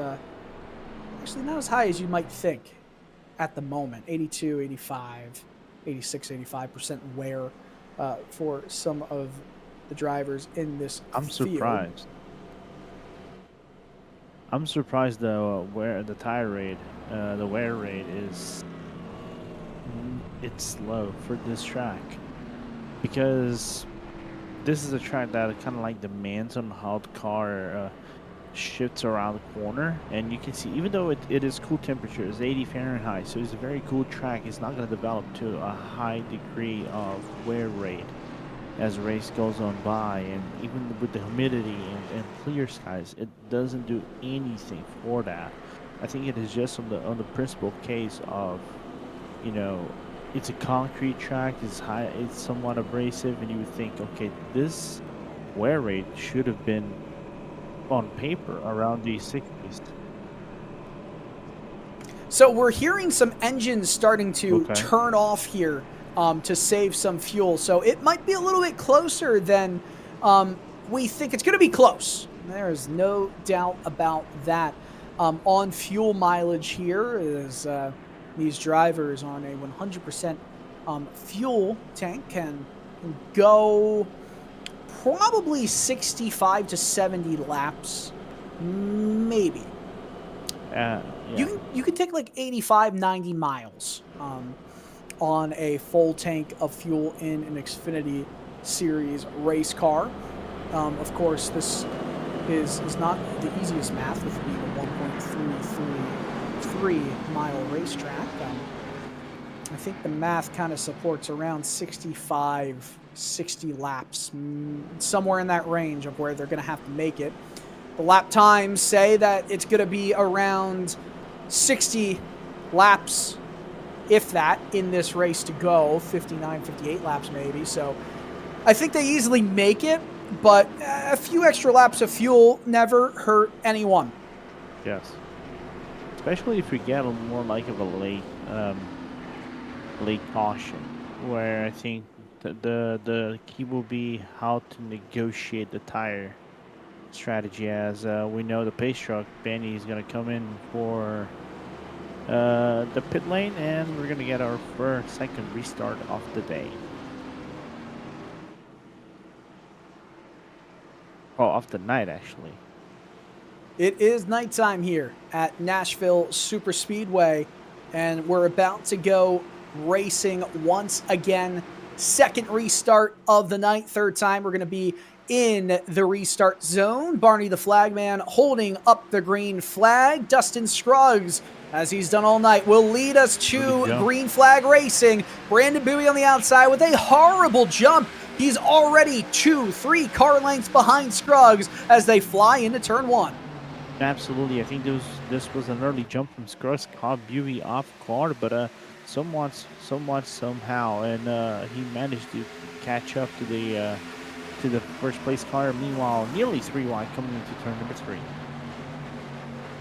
Well, contact. You can absolutely jump if you're the leader, as there's some contact between James Morgan and I didn't quite see if that was Steve Loving as well, we're hearing, and we'll see if that impacts their race cars at all, or was just a friendly bit of elbow shoving as Morgan in that 12 machine got very close on corner exit to coming up into the left side of Loving's machine, or I should say, Steve Loving right there in that 27. Morgan's a little bit loose here, trying to get heat back into these tires. 27's really tight. Gets into the outside wall. That's going to slow him down and potentially give him an aero disadvantage as there's a pass for the lead happening. Brandon Bowie moving down the inside on Dustin Scruggs. Slides up. No contact right there, but you could barely put a piece of paper in between the two leaders. Heading into turn number 3, side by side, 27 and a half minutes to go here. Is there going to be a new leader on this lap? Bowie with a better run coming out of turn 4. However, coming right back to him is Dustin Scruggs. I think Bowie led that lap over the line. He did by 16 thousandths, but they're still dead even. Oh, and there's a small slide for Bowie outside of turn number 3, allows Scruggs to still be side by side, and this doesn't do any favors because it also brings Sink and Morgan slightly into the fray, even though the gap is slightly opening it up, because now Sink and Morgan is still duking it out on the entry of turn number 3, and side by side again goes now Scruggs on the inside.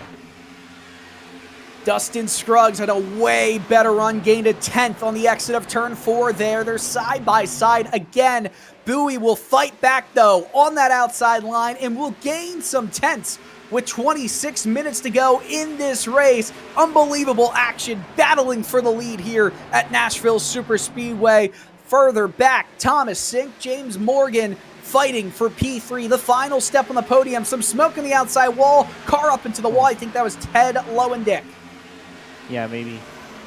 Unsure. He just lost one spot, but he's battling with Nick Silver on the outside, Silver on the inside, as Lowendick trying to do his best to keep with him that toe of Reese Bow right in front of him to try to do his best of surviving the ordeal. Meanwhile, Morgan on the inside again. Live pictures here on both sets of picture-in-picture screens, side by side between Thomas Sink and James Morgan. Just barely edging out Sink is Morgan on corner entry, but Sink will fight back. It's all allowing Adam Zemke to get back involved in the battle for third position. Just up in front of them, Scruggs and Bowie came within a tenth of each other. We'll keep an eye on that as this race unfolds. Just coming out of that green flag run, we get another one here, hopefully. Battle for third and sixth. Absolutely, and in my opinion, doesn't this hurt Morgan in the entire run in comparison to what Zemke, Bow, Glove, and Silver eventually are doing, and even Lowendick at a certain perspective are kind of like doing at this current moment, because they're wasting so much trying to keep themselves one close to the other, even though it's a good battle on our viewers, but for their tire racing must be taking a beating so far. It is definitely a difficult thing racing side by side, but you can't fight to the drivers in front if you don't pass the drivers directly in front of you. Thomas Sink will completely clear the 12 of James Morgan, but a really solid run coming out of turn 2 allows Morgan to close up on Sink just a little bit, but not enough heading into turn number 3 with 24 minutes to go in this race. It's all the start of a train that lets drivers like Zemke, like Lowendick, everybody else in the field to kind of still stay involved here. Absolutely, and I like that everybody's involved, so there's always this mix of uncertainty between everybody to see what they're going to do on the track as you look through McGowan's perspective. And on the outside of this car, meanwhile, Morgan and Sink one more time. They can just not seem to get disconnected at all. These two drivers going at it in the second half of this race tonight for P3. On the outside, it's Sink. James Morgan threw it down on the inside. Zemke, which lane does he decide to go for? Oh, a big block right down to the yellow line on the backstretch. They go 3 wide for a moment, and James Morgan is going to have to really slow that car down to get it rotated through 3 and 4. Morgan, oh goodness, that could have been disastrous. No, that could have been catastrophic for the entirety of the grid. You basically have everybody running around right behind you, so the slightest contact fatal. And I'm basically going to call this. I don't like the situation as it is progressing between Morgan and the rest of this pack. Oh, look how loose in the back of this field it looked like Daniel Knight was. Almost tried to slide it down the inside there. Car up into the wall, that's Colton Lane. He has to recollect himself. One car in response went down to the apron through the tri-oval. This is a hornet's nest, and every driver here has a chance of breaking into, I mean, if not just the top 5, then even third, because from third all the way to pretty much the end of this lead lap pack, it's around 2.5 seconds. That's it. Yes, absolutely. It is just that close. Oh, contact. Lane. 60 of Colton Lane got into the outside wall on the front stretch. He's been struggling in the back of this front lead lap group. It's not easy. There's a lot of different bits of air, right, flowing from every different angle. When you have clean air, no cars in front, no cars on the side that will affect the handling of your race car, It's a lot easier to get the car rotated throughout corner entry and get it straight on corner exit. But he's going to try and send it in down the inside right here on Ryan Dunkelberger. Did he overcook it going into the corner? Maybe just a tad. Got really on the brakes, and look out. Dunkelberger got loose there, recollected it. It gives Matt Gagnon and the 66 of Dominic Beijing a chance to capitalize on that. And this is like just was happening between more ago. And here we go. Okay. Huge wreck. Gagnon Lane, as well as the 37 of McLaughlin. That car is toast. Caution is out. Massive wreck on the front stretch here. Who is that? Steve Loving? Or no, that's the 15 of Nick Beyer, who also had an issue there. Loving is back in 11th after that whole incident. Yeah. What in the world? But Loving was dropping down a little bit. Let's get a replay here. Replay. Yeah, you're going to see there's light contact between Gagnon and as soon as Lane picks up, there's just no way that Gagnon gets out of this unscathed. That is a horrible angle to exit turn 4. Yes. And just move into the outside wall, and we'll have to dissect that. All we know is that in a blink of an eye, it got really bad for all the drivers in the middle of the pack. Here it is. 14 slides up a bit. It kept sliding up, and I mean, that's kind of hard racing where it's just a very minor mistake at the worst moment with disastrous impacts. Pit party. Well, everyone coming down into pit road here, and it's led by Brandon Bowie. Unless there's a caution at an interesting point, I think this is the last time we're going to see any of these drivers head down into pit road for normal pit service. They went a good bit on this set of tires, and they'll be more than good on fuel now. Bowie comes into his box. We'll see if he's able to take advantage of the mistakes. Teddy Lowendick slid through the box, so that's not going to help him at all in this close battle. Brandon Bowie is going to lead the race off of pit road. Phipps. Look at this. Andrew Phipps with a 2-tire call. It'll get him into P2. Scruggs, Morgan, Reese Bogue, everybody else going 4 tires. Andrew Phipps will move up the order in a big way into second. And I don't hate that call. No, Brandon Bowie also actually went 2 tires. And if we're talking about a call that I hate, it's that one. Because now you've got a lot more to lose. Everyone else took 4 tires, except for Phipps. I mean, it's hard. You're a sitting duck, right? When you're in P1 and... Did Bowie take 4? I think Bowie took 2, I think. Yeah, that's what I said. Yeah, Bowie took just 2 tires, and only 2 drivers. I said 2 drivers, 2 tires. 2 drivers took 2 tires. That's what we have here. Another replay of the incident. Wow, what a slam. 60 and the 14 just kind of coming together, and I mean, it was just barely there on the outside. Maybe it looks like a racing incident to me that just had disastrous consequences. I also take this as a racing incident as well, just because of the fact that you're racing so close to one another, and you already got a run, so you don't have an overlap coming into the corner, but you would have an overlap coming out of the, like as soon as you come out of the corner. But the spacing between one another and the natural flow of the track is just natural for them to come together, unfortunately causing the contact. So it is what it is. Just have to go into the pit and like put a little bit of ice cold water in your head and get ready for the next round. We're going to bring Nick McLaughlin in for a quick moment if he has time. Obviously involved in that incident. Nick, take us through what happened in your eyes. Oh, I suppose I've got a couple minutes to kill here. Honestly, I didn't even see what happened. We come out of whatever corner that was, and the car in front of me just jutted right, and I had a back end of a car in front of me really quickly. So, didn't have much time to do anything but cuss under my breath, really. Well, fair enough. Nick, you do have a few more minutes to spend in there, but we've got around a minute before we get back to green flag racing. Hope you grabbed yourself a cold hard Celsius there, as you just get the energy to go for a race 5 laps down. Unfortunate. Yeah, it is what it is, and we'll get back out there. All right, Nick McLaughlin, thank you very much, buddy. Cheers.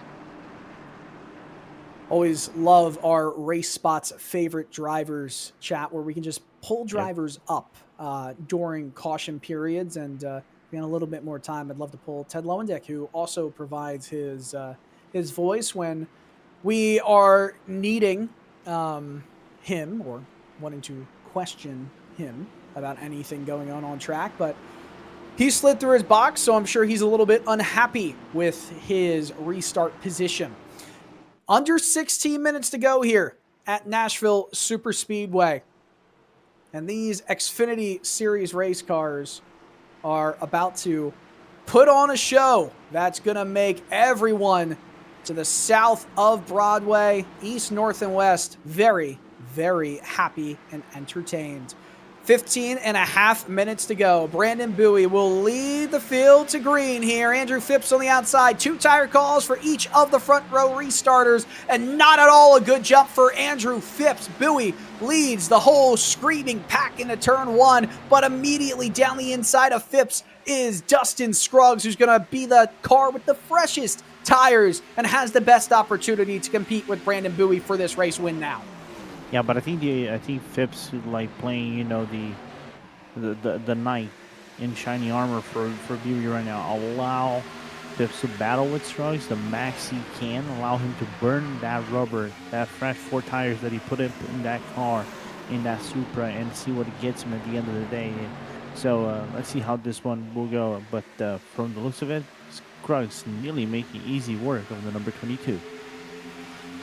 Yeah, Andrew Phipps on 2 tires is definitely going to be at a disadvantage as he kind of door slams a bit with Dustin Scruggs. It's giving Scruggs a single moment to ponder as some cars are just floating around on the outside wall in the back of the pack. That was Dalton Geyer having that incident right there. Bowie still leading the field. I'm impressed with Phipps right now. He's holding it strong on the outside. It's not like the left sides are too, in disrepair, right? They're fresh as of 20 laps before we went back to a caution period as Zemke slides up into the path of Nick Silver, and they don't make contact, but it came close. 3 wide. Yeah, as they go 3 wide contact again between Silver. Oh, they're trying everything they can do to wreck it, Lorenzo, and Zemke just slides it in front of Nick Silver, but there's some contact. Zemke hard into the wall. Caution comes out with 13 and a half to go here, and that was bound to happen, going 3 wide, and that race car is toast. Yep, I think we saw that coming from a mile away.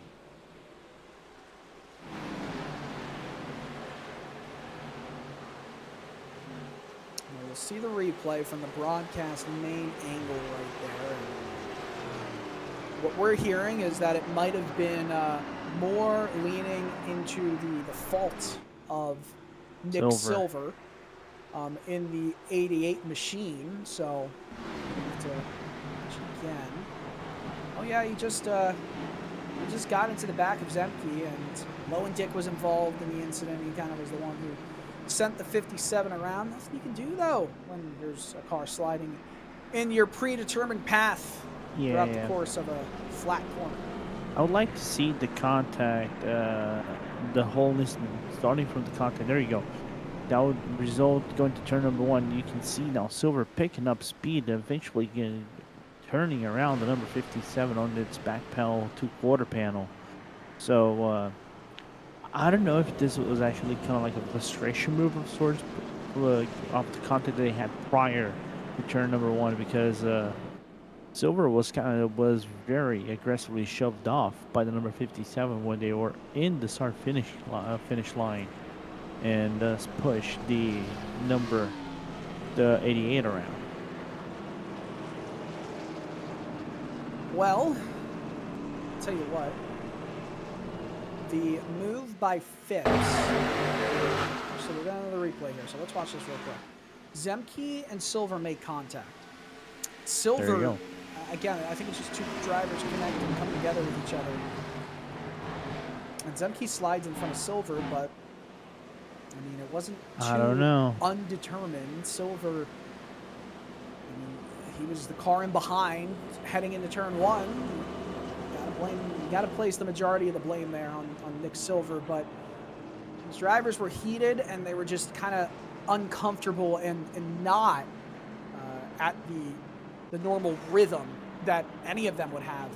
Heading into turn one, as the In-N-Out Burger 88 Ford Mustang is running in 7th right now, but we'll probably have a very unhappy Adam Zemke to talk with in the Discord chat post-race. That move from Most Andrew definitely. Phipps, Lorenzo, is what I wanted to bring up. Phipps with that two-tire call, with the rate he's been competing. I think you can now say, what a move, what a call from him.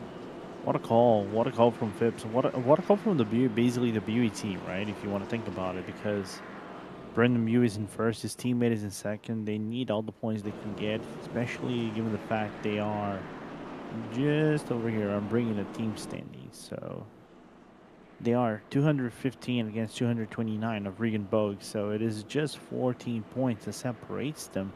So all the points they can get so far are very optimal, and Scruggs already not doing a stellar job, don't get me wrong, but he's not the main driver of that team, of the first place team.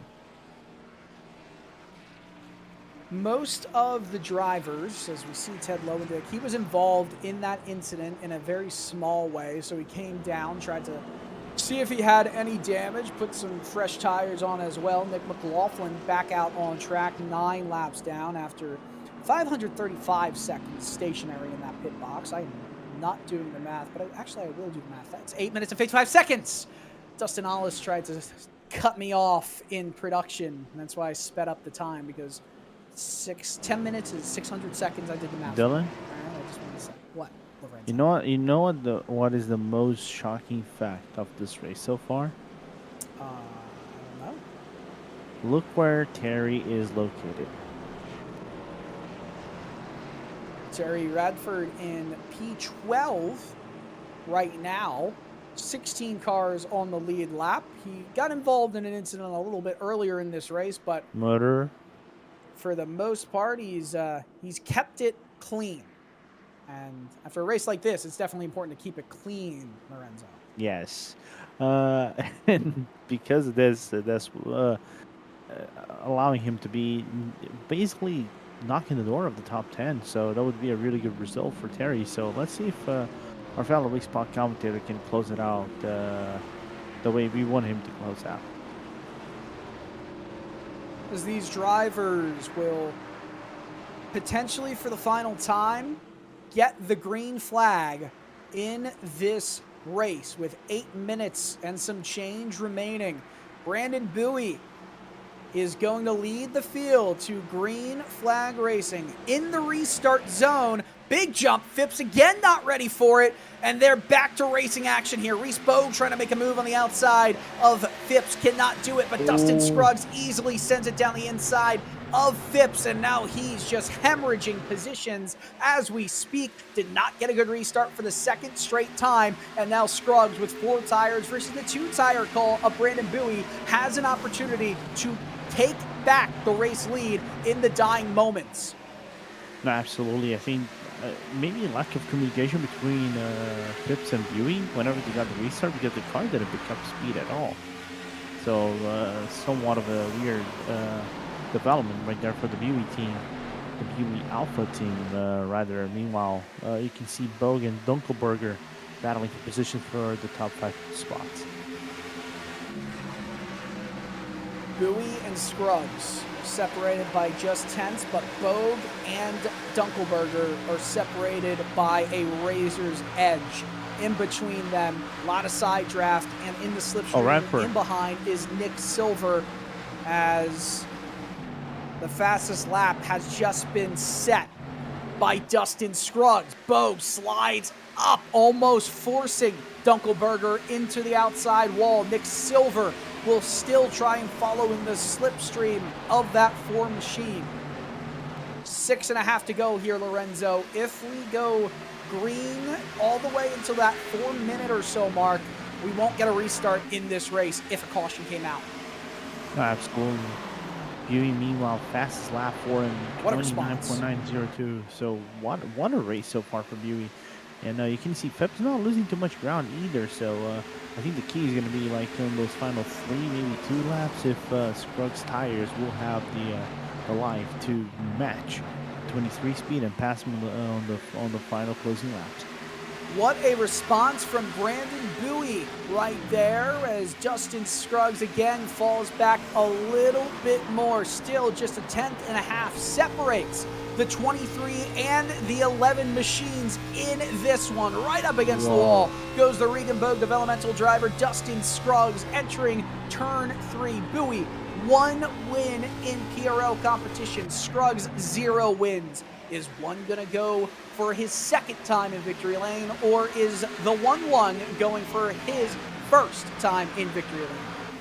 There's going to be an interesting one. Meanwhile, so far, next lap on is just for what it looks like.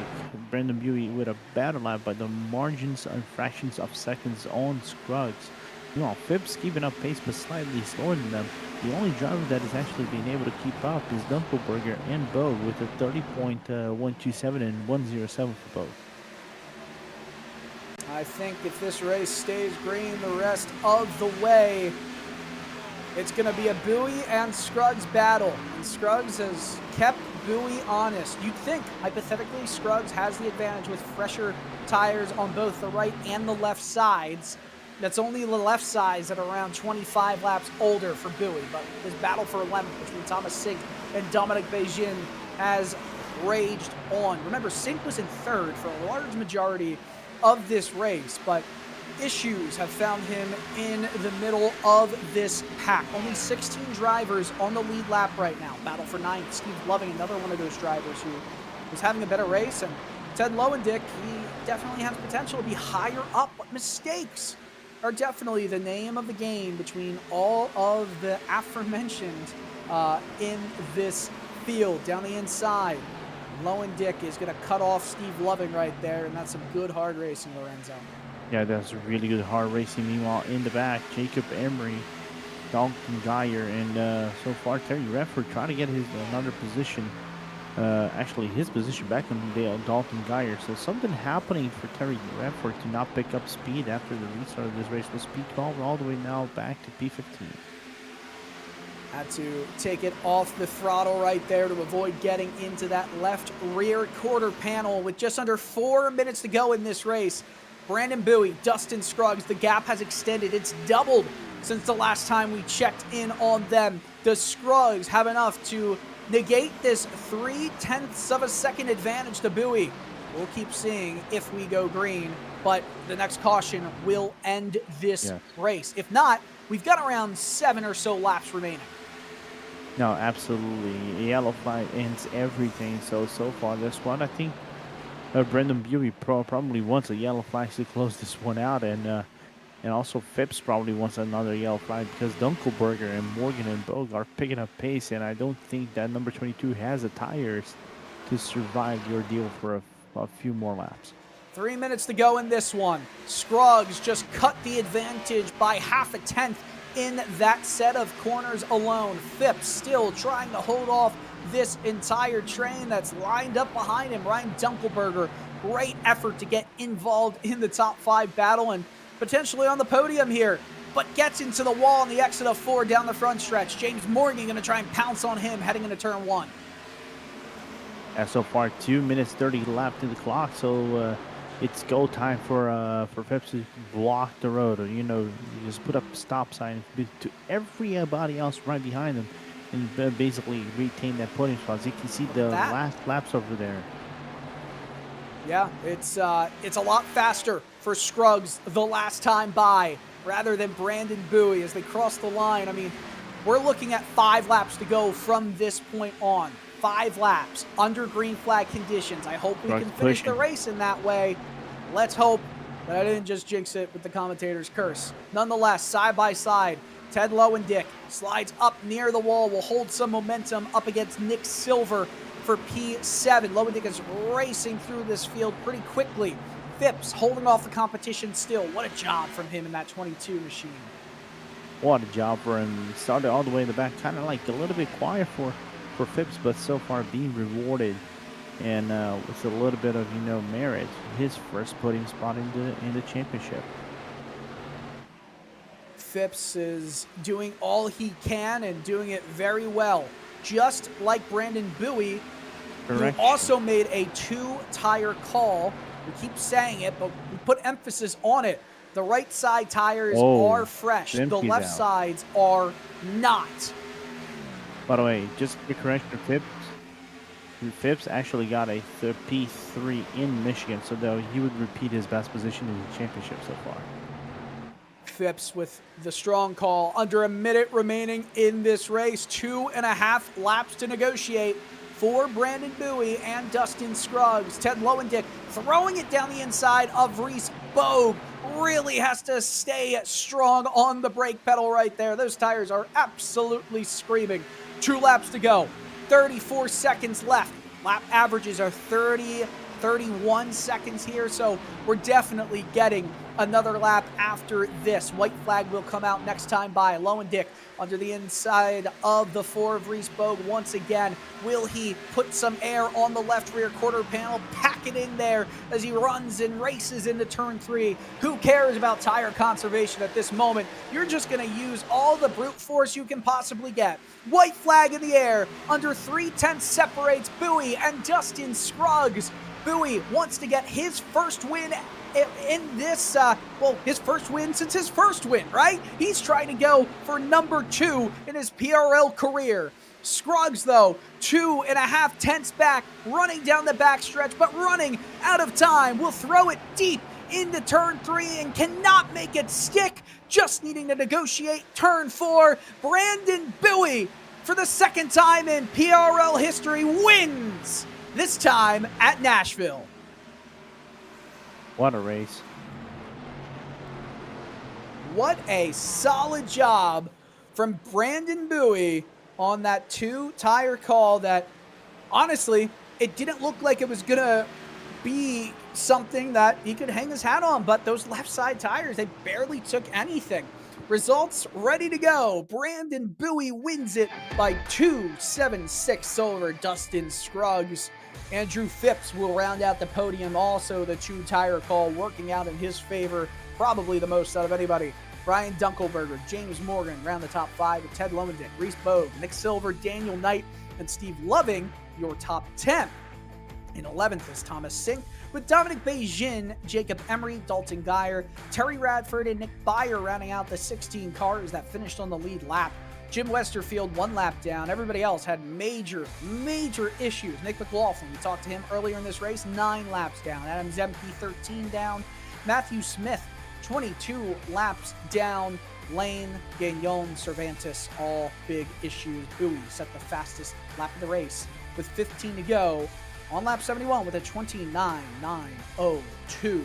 55 minutes of racing action, and 85 laps later, Brandon Bowie is the winner at Nashville Super Speedway. And I wonder if he'll get a guitar as well as we wait for the crew to potentially come into the booth for an interview. But we'll give him a few more moments here before we have to call it quits on that. Lorenzo, what a race. And I mean, it had everything, and thankfully a green flag finish. Yeah, I agree. Thankfully that green flag finish is what sealed the deal over here and put the icing on the top of the cake. And I'd like to see that in this race. That kind of like it had a little bit of everything.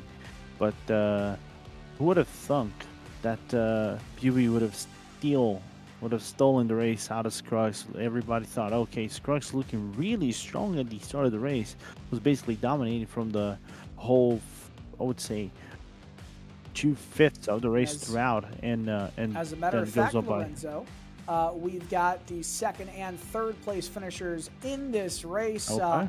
coming in, so I'll set you with Dustin Scruggs finishing second tonight, Lorenzo. Yeah, Scruggs back-to-back P2s, and I think this one might sting a little bit more than last race, doesn't it? Yeah, it stings a little bit, but it's progress. I haven't led a lap in this league before, so I led a bunch tonight, and I mean that's a step in the right direction. So we're getting a little closer. No, absolutely. I think that's what mattered the most. And talks about this pain. What was the inspiration coming into it? And do you think having this Nashville pain brought you some really good fortunes to the track? Yeah, I mean I've lived in Nashville for about 30 years now, so it's a kind of the home track. I've actually driven a NASCAR on this track through the Rusty Wallace driving experience. That was pretty cool. So yeah, just figured I'd represent. I think there was a little bet with the announcers to try to get one of you guys to sing a country song. I don't know if that worked. Nope. Excuse me? Something in the Discord chat about having a country theme to get somebody to sing a country song during the race. So Ask Dustin Hollis. That's wild. Anyway, Dustin, with that being said, we're moved to Chicagoland, which we go from a fast track to another fast track, but it drives completely different from Nashville. Are you confident coming to the 1 mile fast oval? And if so, what would be the key to win at Chicagoland, especially you that you really got a really good point pegging standing in the championship? Sure. I mean, Chicagoland's, more of the same. It's just stay out of trouble there. For some reason, I always get caught up in the back stretch for some reason on that track. So hopefully if I could just keep it clean and finish the race, I'll get another second or better. Right on. Dustin, well, with that being said, enjoy your podium, and we'll see you next week at Chicagoland. Thank you, sir.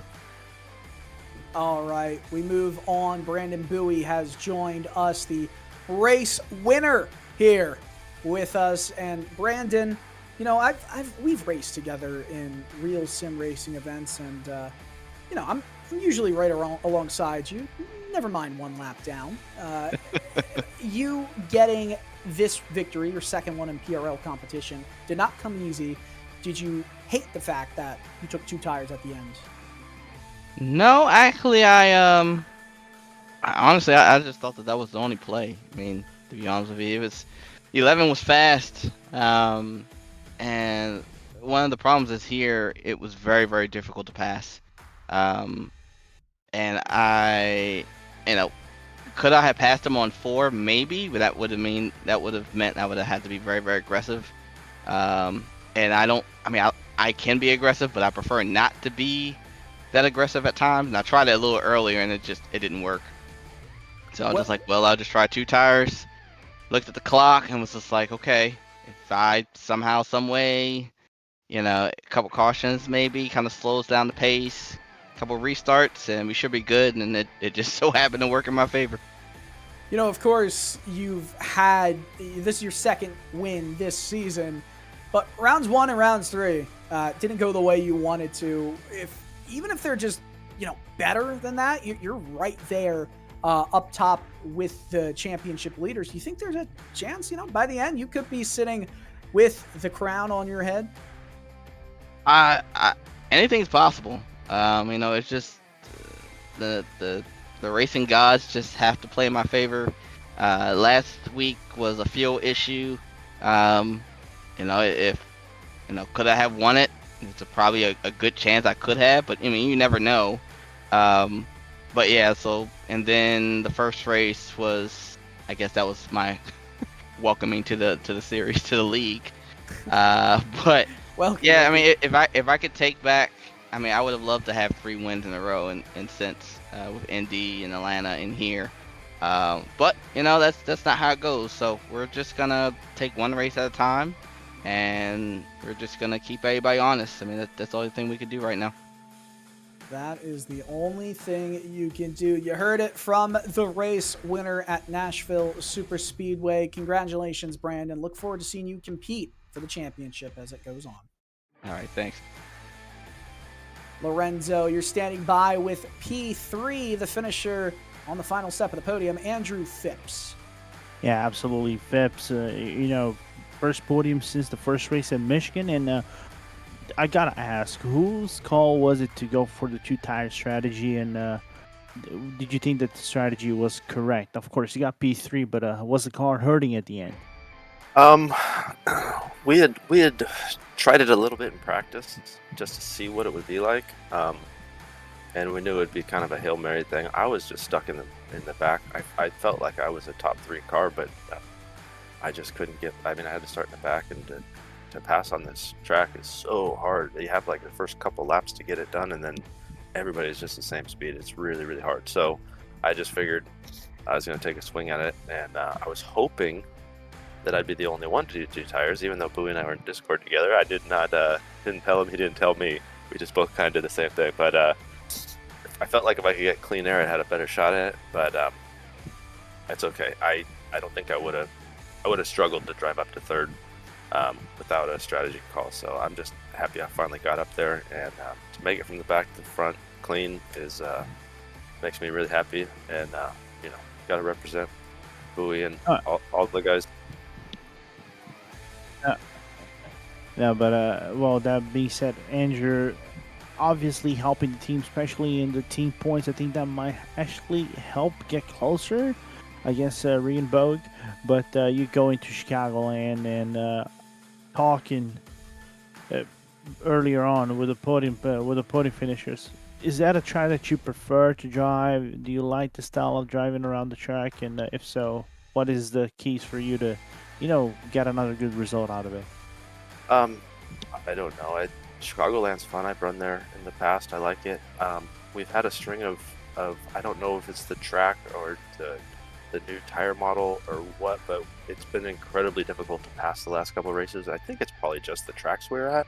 I would really like to get to a place where we can, race with each other a little better. This single file thing is very frustrating, and I know guys get frustrated and causes accidents and stuff. So being a place where you can run side by side would be really nice. Right. But Chicagoland, it sounds fun to me. I honestly, this is one of the tracks I've struggled with the most in iRacing. So I'm really happy that Bowie practiced with us and got us kind of tuned up. I actually had a decent showing, so I'm very happy. Right on, Andrew. Well, enjoy the podium once again, man, and we'll see you next week here at Chicagoland and see if you can get back to the podium and talk with us. Awesome. Sounds great. Thank you guys very much. Well, that is it for PRL competition on this lovely evening, Wednesday, January 24th, or for Lorenzo, January 25th, the morning of. Yeah. You got to go to bed, bud. Or no. It's nearly 4 a.m., but we'll keep hustling over here. We'll keep grinding. Well, maybe you'll join us next week. Same time, same place. Chicagoland Speedway is the home of the January 31st, 5th round of Season 1 in 2024 Grand National Series PRL competition. Remember, the truck race will be on earlier. 1 hour before will be the start time for that. Make sure to tune in to RaceSpotTV on YouTube to catch all the action from PRL that evening. It's been a fun time here. Myself, Dylan Coyle, alongside Lorenzo Bonder and producer Dustin Ollis. Brandon Bowie wins the Grand National Series race in PRL, and he'll look to compete for the championship as the season moves on. So long, everyone. Good night and good racing.